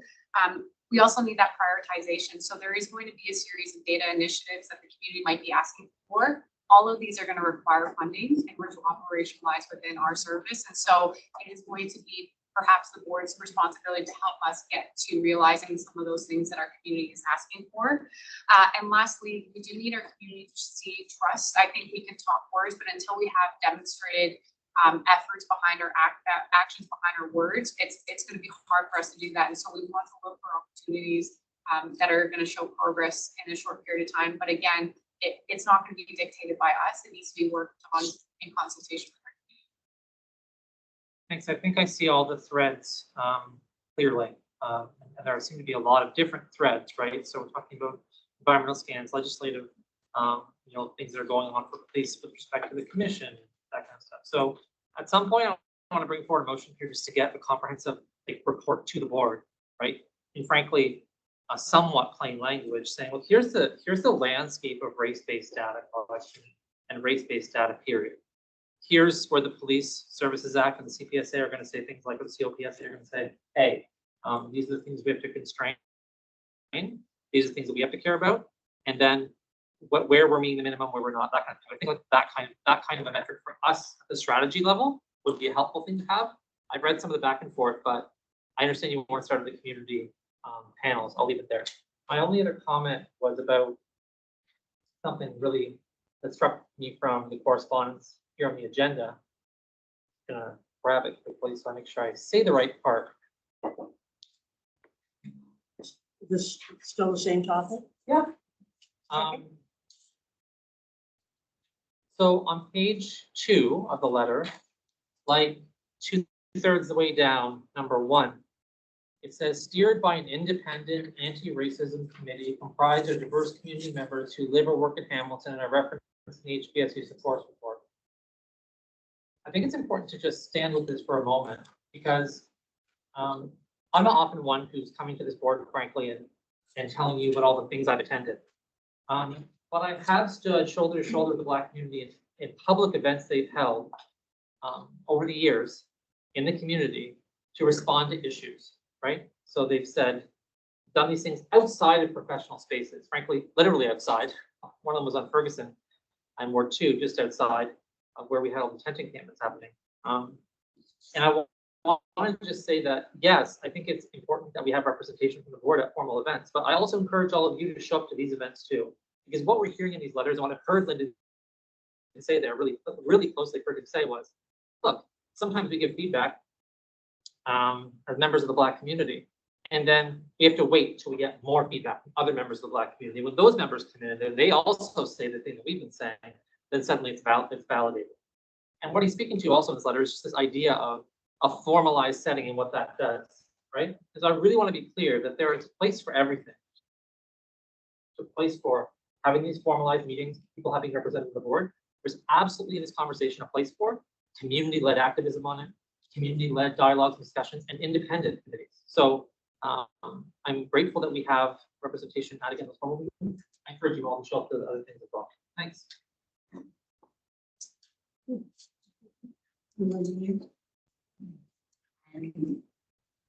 you, Member Gretchen, and there's some elements that will be in a motion that, my motion's already on the agenda, and I can expand then, but I also, wanted to ask, I think my friend and Inspector,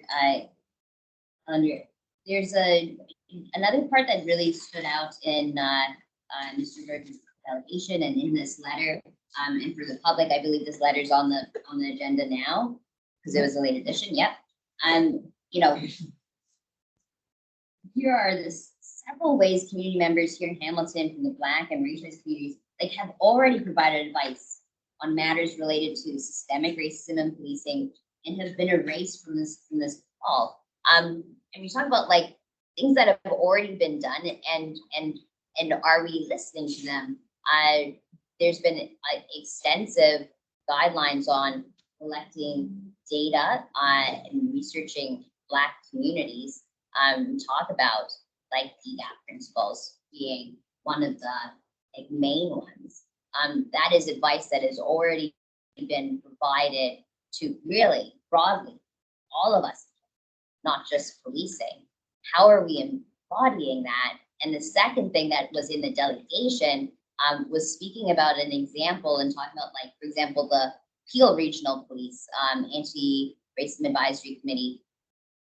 Can we get a report back about their process and how they went about creating their advisory committee, and what were some of the recommendations that came out of that? What were the community perceptions of that process? Because we can, talk about collaboration as and working in cross borders and other regional police forces about how we can learn from each other. I think that being a really good example. I'm actually going to respond to that because in fact that was all presented last at the information session to the community, and exactly what you're saying. And it will be coming forward. We will be having lots of updates over the next few meetings as we proceed, as the committees do start to be formed and met. One of the things that I heard loud and clear from the what's his name, Shaheen Azmi. He was previously the head of the Human Rights Commission and so on. And basically their advice is, you know what? we've been collecting data for years. We've been talking to people to date for years. So we've heard, we've been meeting and then it stalls and then we don't trust and then we've got to start all over again. So let's keep moving. But what they said was just get on with it. Like just use what we've already, it's exactly what you're saying. Use what we've already collected. Take best practice from elsewhere, which we heard is being happening in all the environmental scale internationally even, and get on with it. So I think your message is clear and that the folks are getting on with it. May I ask really quickly for, Through the chair, please. through the chair? Yes. Because I think we got like about a week's notice for that meeting. I was unfortunately couldn't make it. And I recognize that many other members in the Hamilton community, also, could have equally have had other engagements. And also as I don't think every single member of the board was at that meeting. Is there a way that we can make that presentation public, available, or at least shared with the board?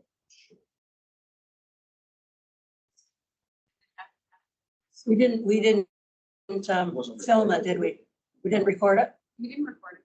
We have a slide deck and actually. Okay. Okay, so yes, we can share that. Say that information is What we available. thought. We need it available. Yeah. Thank you. You. Now, Member Crash, you said you had another item on the correspondence? Oh, the same one that, Member Bennett, okay, or Vice Chair Bennett. Through the chair. I just wondered if the chief would like to comment on 7.1 and port policing. There's been a lot said in the last couple of months about that. Thank you very much, Vice Chair Bennett, and through the chair.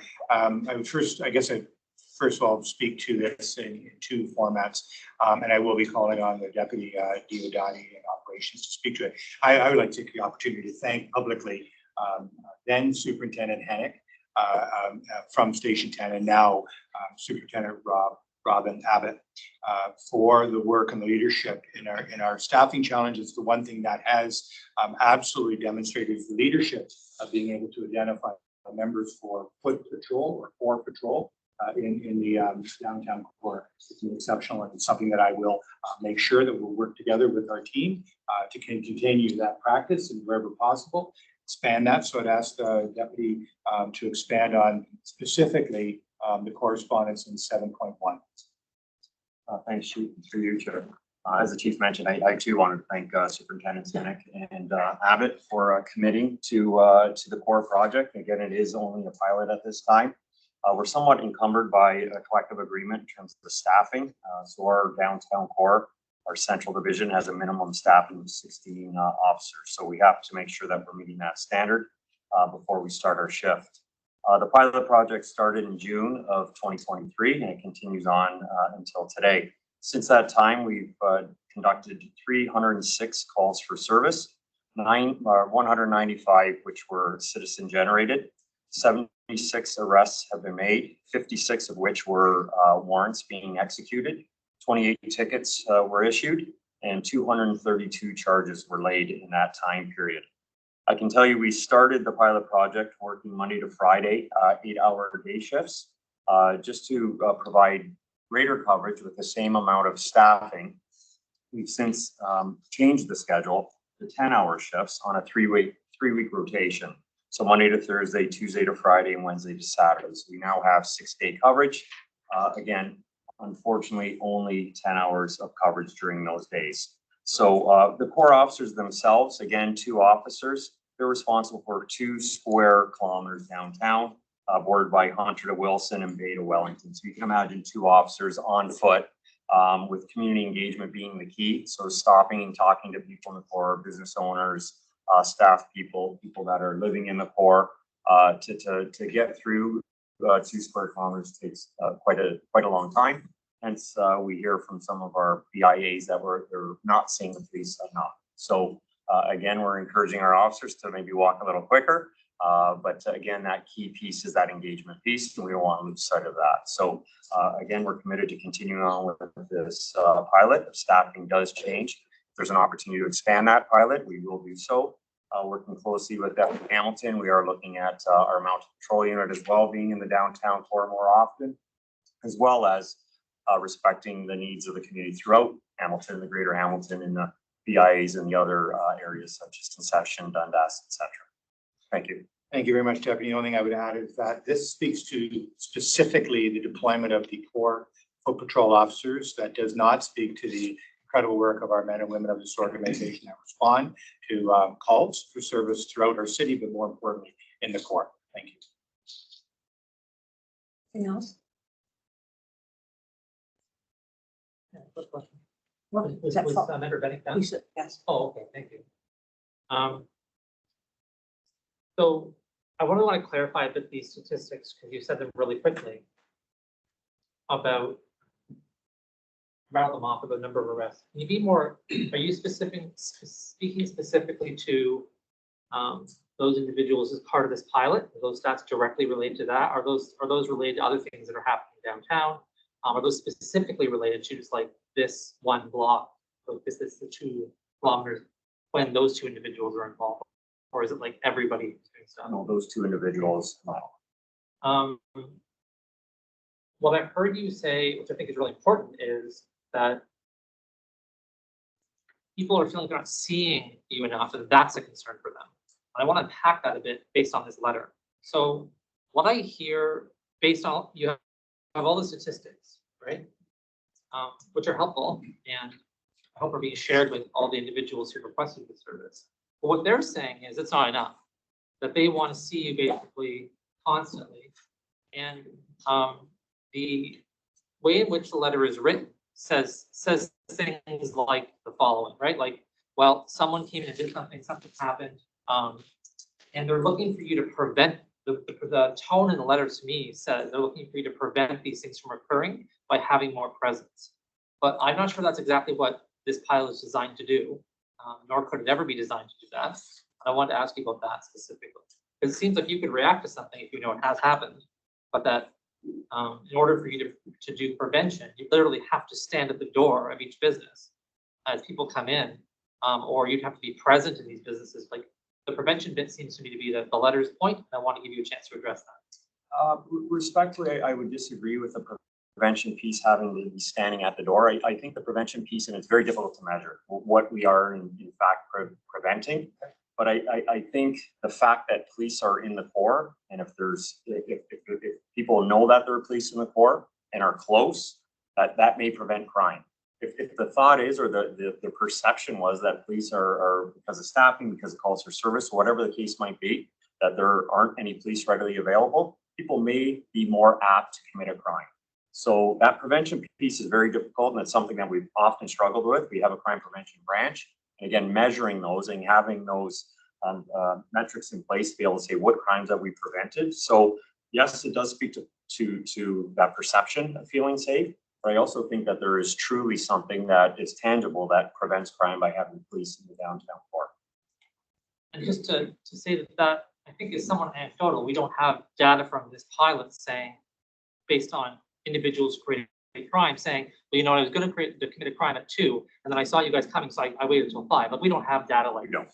So we don't really know. Never going to get that data. No, I understand that, but I'm speaking clear. That's anecdotal evidence. It's not data supporting that idea. And what I'm hearing from these businesses and from everybody is that these aren't necessarily what I would call premeditated or even meditated criminal actions necessarily always. These are sometimes out of desperation.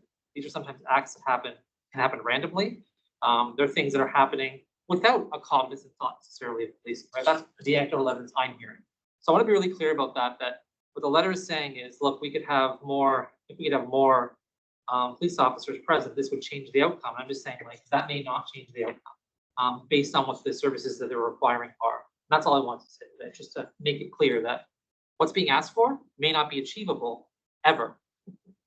Thank you. And through the chair, Member Crutch, I appreciate what you're saying, and I just want to put it, I want to qualify. And as we've gone through the budget deliberations, and I appreciate the board's position and the city's position on that, we had clearly said publicly that we are meeting 66% of the public demand calls for service. If it were not for policing and specifically this pilot project and the leadership of Station 10 and the direction of the deputy, we would not be able to augment that other challenge, which is just not being able to react to every need, to your point, reaction versus being proactive.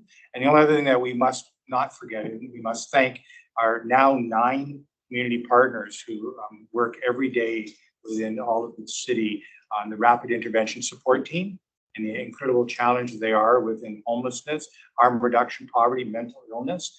And again, those are things that are going to be very difficult to understand, to your point, what is premeditated, but what I think is the efficacy of the rapid intervention support team and the core, it is helping those in need at the time. And that is one thing that we can't discount the importance of that. So thank you for this important conversation. Thank you, so Chair. Member Benes? I'm sorry. Sure. Absolutely. I and thank through the chair, thank you, Chief. I actually I highlighted that part of this letter. You know, our concerns related to the safety and health of our customers and staff due to the increasing social issues of homelessness, addictions, and mental health that we are experiencing daily. To me, that is not an outline of people who are like committing like serious crimes, premeditated crimes, or you know that the writers of these letters are saying that the primary underlying cause is criminality, rather social issues in our city. And thinking also broadly that when we talk about homelessness, addictions, and mental health, you know, that shouldn't be the primary role of policing. And yet here we are at the police board discussing how the police should respond to this underlying cause. And you have a, you know, I really appreciate, you know, the different teams in the policing, like the rapid intervention team, right? And those collaborations and having social workers on the police service. How are we responding to the social needs and keeping in mind, you know, that like this should really be led by other services in our city. And when we talk about like our appropriate response to social issues, we should not be increasing. No, I'm going to bring us back on track. What this section is receiving correspondence. Yes, some ideas for clarity, but we're getting into the meat of a lot of other discussions. As you said yourself, you will be bringing up later. And so I think unless there's something clarification of a particular, I would like to, and unfortunately what I didn't do was ask for a mover and a seconder. So I'll do that now and I'll raise discussion again. So if you've got something urgent, but the clarification or the correspondence is really, they want the board to know and not necessarily debate at this time. We can always put things on our outstanding business for, you know, specific topics to come up at some point.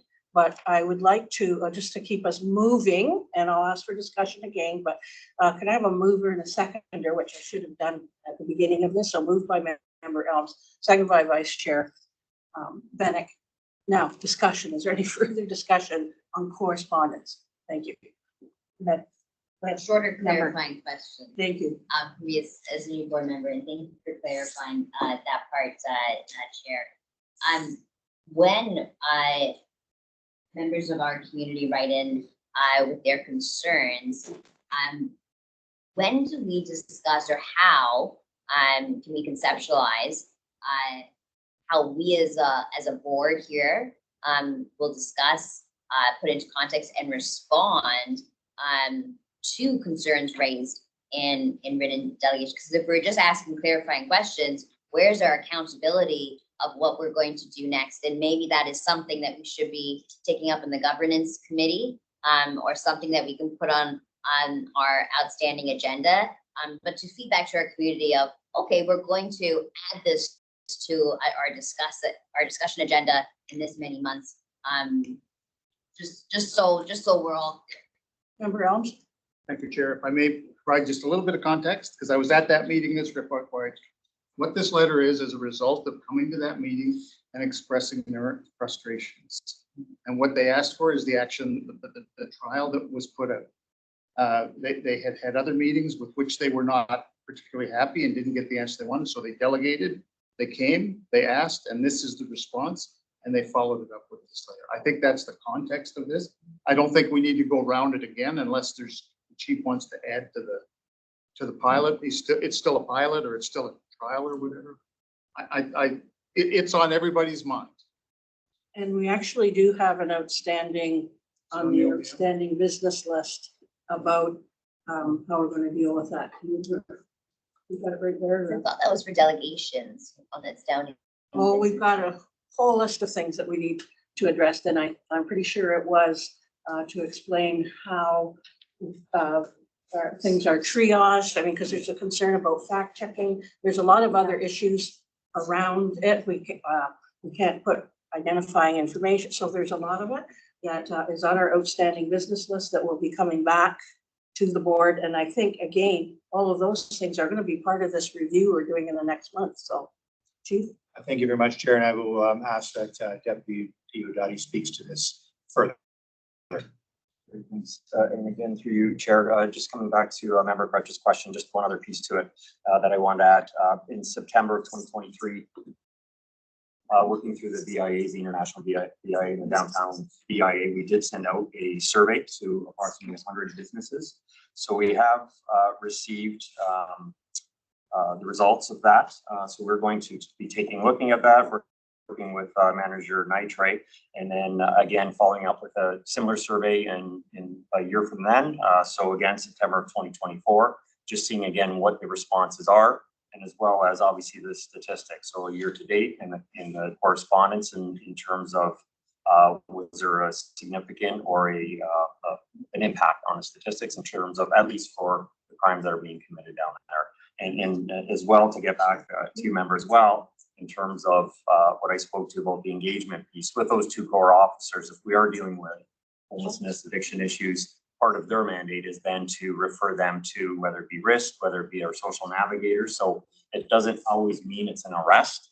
It may be a referral to get the proper care for the proper person at that time.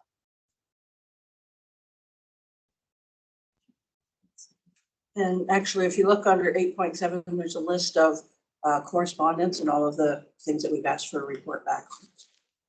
So this, Was that on the, it's on the outstanding that's business list. available always to the public as well? It's in the public agenda. Yeah. This. Anything else before I call the question? Okay, the moved and seconded, and have a vote on receiving the correspondence. Moved by Member Elm, seconded by Vice Chair Bennett. Favor, carried. Okay, moving right along, consent agenda. We have 8.1 to 8.8. Chief, is there something that you might want to expand on at the moment? Thank you very much, Chair. And again, we do have an ability to, we have people in the room to speak to any one individual. We'll wait for the board to specifically ask us any questions. Okay.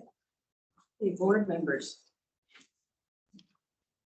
Under the consent agenda, any items for clarification? Good. I will remember to do the motion this time. Can I have a motion then to approve the consent, the items in the consent agenda, 8.1 to 8.8? Moved by Member Elms, seconded by Member Pauls. Discussion. No discussion? All right, call the question. I'll vote, Member Menendez. Sorry, trying to catch up here. So I wanted to ask a question about 8.4. And that was, I think my binder is in a slightly different order, about the freedom of information requests. And just how complex those additional requests are becoming. And there was a table, if I recall correctly, that outlined how much money in terms of fees the police service have obtained for those, freedom of information requests. And I think that's helpful for the public to also be aware of, like, as those requests become more complex, it takes more hours to compile all of that, and that is more, money in terms of paying salaries of everyone doing that. The cost in that table, is that, does that make, like fees that are charged, does that mean that it ends up being cost neutral? Or are we still losing like, is it, or do we end up losing money in terms of the cost associated with meeting these requests? Member Menendez, thank you very much for that. I think there's two parts to that question. Number one, I'll ask for Manager Heppelway to speak about it, but also then have our Director of Finance, because then she can explain how we report to the board about revenue. And also we have provided a very fulsome, under the direction of Manager Heppelway, a fulsome streamlined approach about the actual setting up of the fee. So I'll turn to the manager. So the fees, the fees that are charged for freedom of information requests are actually entirely prescribed by the regulations. They have not been changed since the legislation came into effect. So what is reflected in the table that you see is only the application. So that is a mandated application. We then charge additional fees that are prescribed in the act for production, for search, and sometimes those fees can get complex in accordance with the complexity of the actual request. In each case, if someone who is making a request cannot make, it's a financial hardship to pay the fees, there are provisions in the Act to deal with that.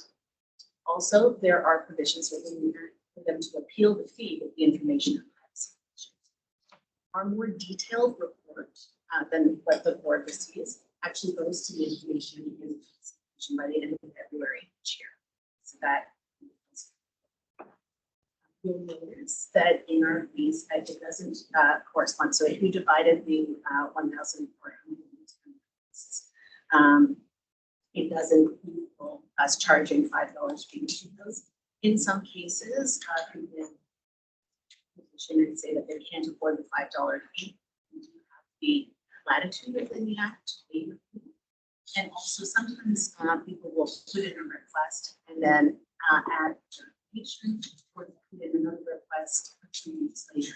We usually take that additional request under the initial fee, but we do add it as another request number for tracking.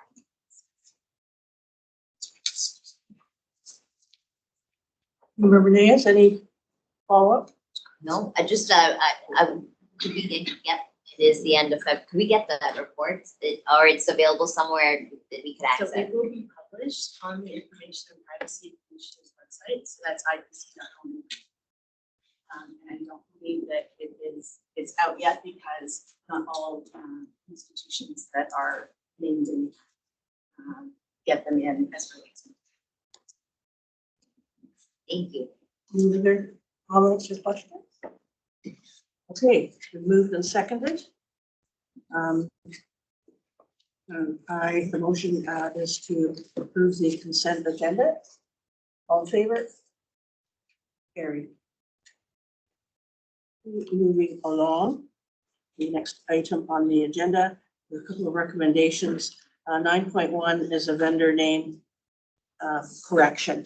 Don't know if anybody wants to speak that or that's clear and it's just correction in the name for future purchases. Okay, can I have a motion then to support the correction of the vendor name change? Moved by Member Elm, seconded by Member Menendez. Any discussion? Carried. Then 9.2, the Canadian Association of Police Governance webinar purchases. The motion is that we purchase the 13 webinar bundle at a cost of $1,500 plus HST. That's been very helpful, and as many members that want to participate in it can with the bundle. So I have a motion then to purchase the bundle, moved by member Elms, seconded by member Manez. Any discussion? All in favor? Member Paul? Carried. Okay. Moving on to item 10.1. Member Manez, do you want to use that motion? Yes, as circulated. Is there a seconder? Member Crash. Discussion. Member Manez. If it's okay, I'd like to introduce this motion and give a little bit of background. And I was unfortunately unable to make the visit before this meeting, the Inspector General, but I, from hearing in particular some of the summary of that meeting, and we're talking about new ways of serving and engaging with community, future proofing, as we've been discussing throughout this meeting, with the CSPA Act on April 1st. And so there's two elements of this motion. The first being recognizing, as we've heard today, that these settings settings where before I came in today, I polished my shoes. I got the iron out. I like a nice middle crease in my pants. There's different ways that we behave. There's different ways that we feel comfortable in these settings, or ways that we feel uncomfortable in these settings, and recognizing the communities that tend to be represented in these rooms, the communities that don't. And so when we are saying that we have a responsibility to engage with all members of our community equally, right, equitably, then I think we need to start looking at how we change our processes, just like every other social institution in our society has been thinking about how do we change our ways to make them more inclusive. So the first part of this motion is about how we engage with community that is more broad than delegating or writing in. And then the second element here is about knowledge translation. And so I promise everyone that was it was not intentional. I did sincerely slip up on that abbreviation, and being new on this board, and I'm continuously in my little notebook writing down other abbreviations. They all tend to start with O and there's an A and an S and a P, and then they all mean entirely different things. And there's this huge element of knowledge translation for how do we make the information that we discuss in this room, the decisions that are made in this room, accessible to the broader Hamilton community. We talk about at a grade 10 literacy level, because as a in Canada, we say that that's the minimal level that we aim for everyone in our population in terms of literacy level. But when you read the use of course report as a researcher, I read it about 3 times. I gain something new every time I do read it. These are complex decisions we're making here. How do we make that information accessible? So it's not too long. I can read out the entire motion in its entirety, but I can also just leave it here and everyone has it. But really, therefore, be it resolved that the board's citizen appointee, we can discuss that if folks want to, but be designated as the community liaison to meet with community members and groups, and in collaboration with community, report any arising concerns back to the board at monthly meetings. And also be it resolved that the board designated a specific budget towards knowledge translation, policies and board resolutions for board ongoings to be more widely accessible and understood by the Hamilton. Any other discussion? Member Elms. I would ask you, Member Dennis, that you take out the knowledge translation and take it to the governance committee. We'll sort it out. I don't think that's the issue. I'm not sure I'm fully supporting that you should be deputized as our only liaison. I just don't know that that's the best, and I think we all have work to do in terms of cross-cultural stuff, and in fact, you have some to do with those people over there, and I know you're working. So that's my feeling, but I think we can certainly deal with the knowledge translation issues as part of what we're gonna do with the coming into the new act and the new regulations we got. I'm sure they fit there. I just don't think this is the place to say, throw out a budget. I think let's do it right. Member Renee? I appreciate that, and and thank you, and this is teamwork making the dream work, and they are two separate things, and I'm like, one motion. So if we can put that on an agenda and know that, like, okay, we're going to be reporting back at a certain time. Well, we're gonna do it, and member Kretsch is sitting beside you, so he's gonna make sure we do it at the next governance meeting. I don't think it's gonna be a problem. And this is the next government. Okay, so the reason we go through the chair is that we don't have individual conversations going. So any other discussion? Okay. Last. Go ahead.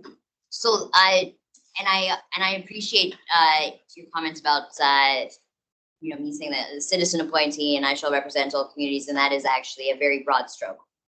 And I agree. But I think there's also utility in when we know that there's someone who is responsible for at least being a contact person or reporting back to the chair specifically or the board specifically about community engagements. And that helps us be accountable, and we can actually follow a chain of sort of command or reporting. But that, you're right, I represent a very specific, like my own identities, which, as I've said many times, are different from the identities in this room. And the identities in this room are also representative of Hamilton. And so I think if we can work together on, a more inclusive, but also still maintaining that we need to be accountable and actually have a policy about how we're going to engage with community, I'd be happy to work on that. Vice Chair Banning. Thank you. I won't speak to everything in here. I take some exception to some of the language in here. I'll move to table, so we send it to the governance committee. Table.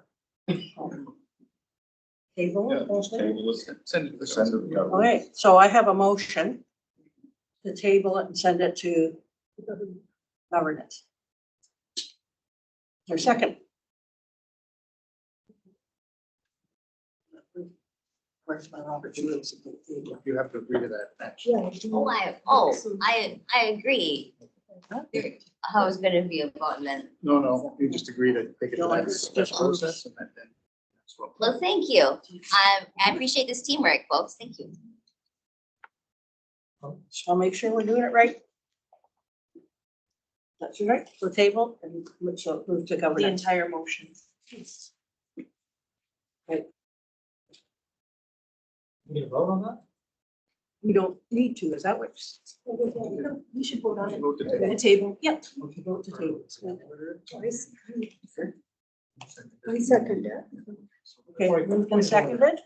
Go ahead. Isn't this a motion to refer? We're asking to refer this from this body to another body. So it is a motion not to table, but to refer. We can vote on that. Okay. To refer. Motion to Motion refer is to refer. to the governance committee. Okay, and it's moved and seconded. Refer to governance. Okay, all in favor?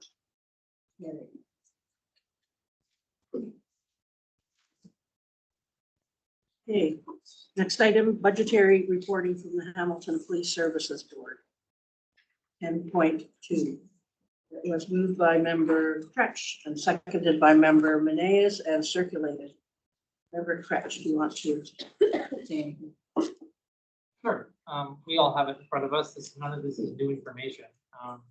This is all just a collection of policy-related items that were taken from the motion that myself and member Menezes put forward in advance of the February 13th special meeting, asking for reports back on these specific things.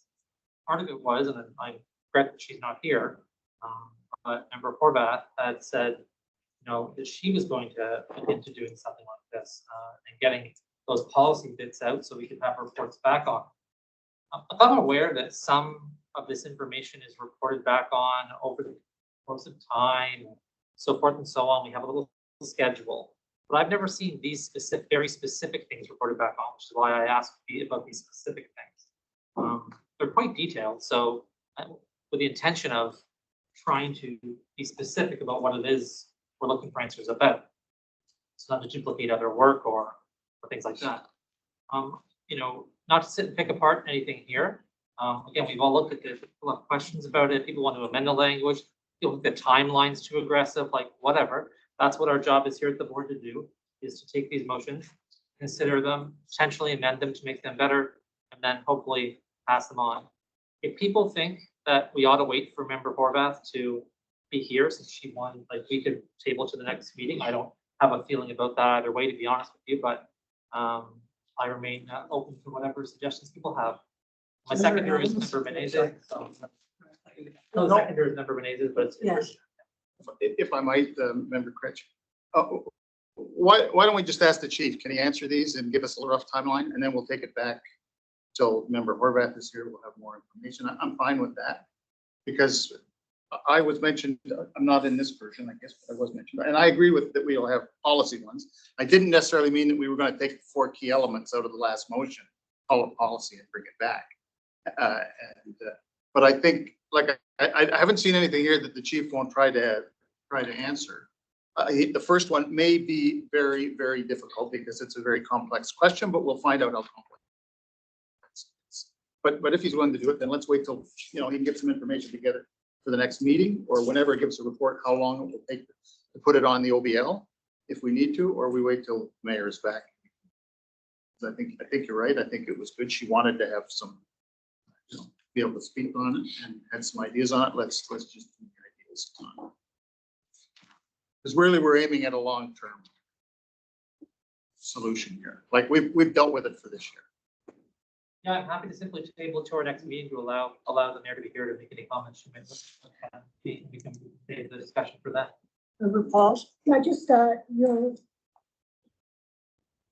C #1, use the coordination by rank, including the supervision of both civilian and small members, to increase the ratio to staff, to manager 11-1, rounded, to be in line with the other city emergency plans, while Hamilton Fire Department 66-1.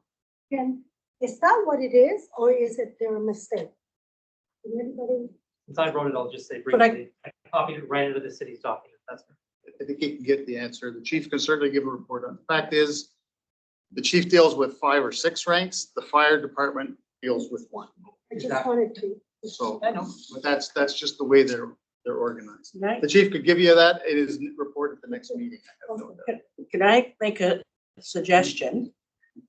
That we actually put it on the outstanding business list, because between now and the next meeting, people are going to be tied up developing policy, reviewing policy, and they're not going to have the time. Because every time you ask anybody, not just anybody asks for anything, it turns over to staff, and sometimes it's hours and hours and hours of detail and research that needs to be done. And I think we have to be mindful that right now, we are in a very busy time with timelines.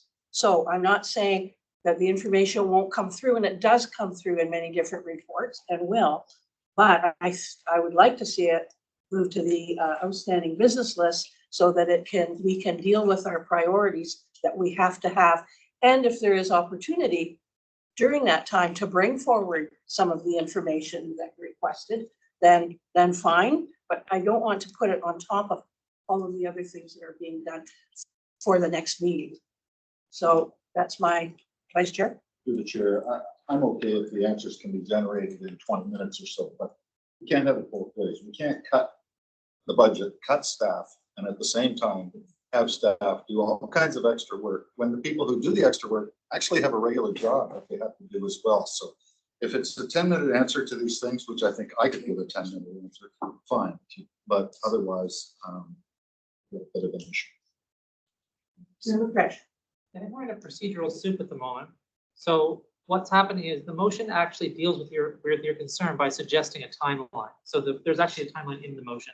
We can't put a motion on the outstanding business list, like that's not how that works. So what I'm saying to you is I'm happy to defer this to the next motion. At that time, we can make a decision about the timing of these things. I'm saying, let's not discuss the motion today. Let's discuss the motion at the next meeting. There's nothing anyone has to do. The motion's already written. So whether that gives the service more time to look at how long this might take, and then they can propose an amendment saying, you said Q2 2024, member Kretsch, that's not gonna work. We need till Q3. That doesn't mean you have to put it on the outstanding business list. That could be something that they verbally just share with us. So I'm just suggesting we have this conversation in a month at our March 28th meeting when the mayor's here so she can add her comments. That's all I'm saying we do here. Simple, easy, defer. So are you Yeah. then changing the motion to having a motion today to defer it till next meeting Next meeting, yeah. I'm just getting the sense that would be better, so Okay. I'm suggesting. Is there a seconder for that? Member Maneas. Any other discussion? All in favor of the motion? Carried.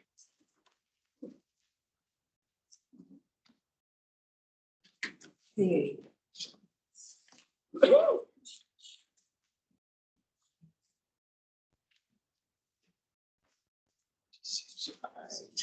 So, see any further business on our open agenda?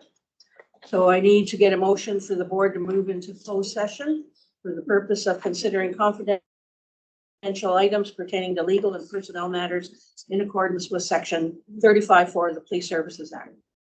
Moved by So moved. Vice Chair, seconded by Member Elms. Any discussion? In favor? Here. I would ask that members of the public, media, and those service members not required to have the closed session to vacate the chamber. And when the board has completed its closed session, we will rise and report and return.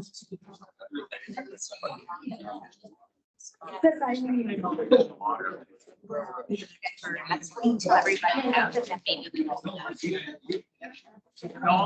No, he'll get that. No.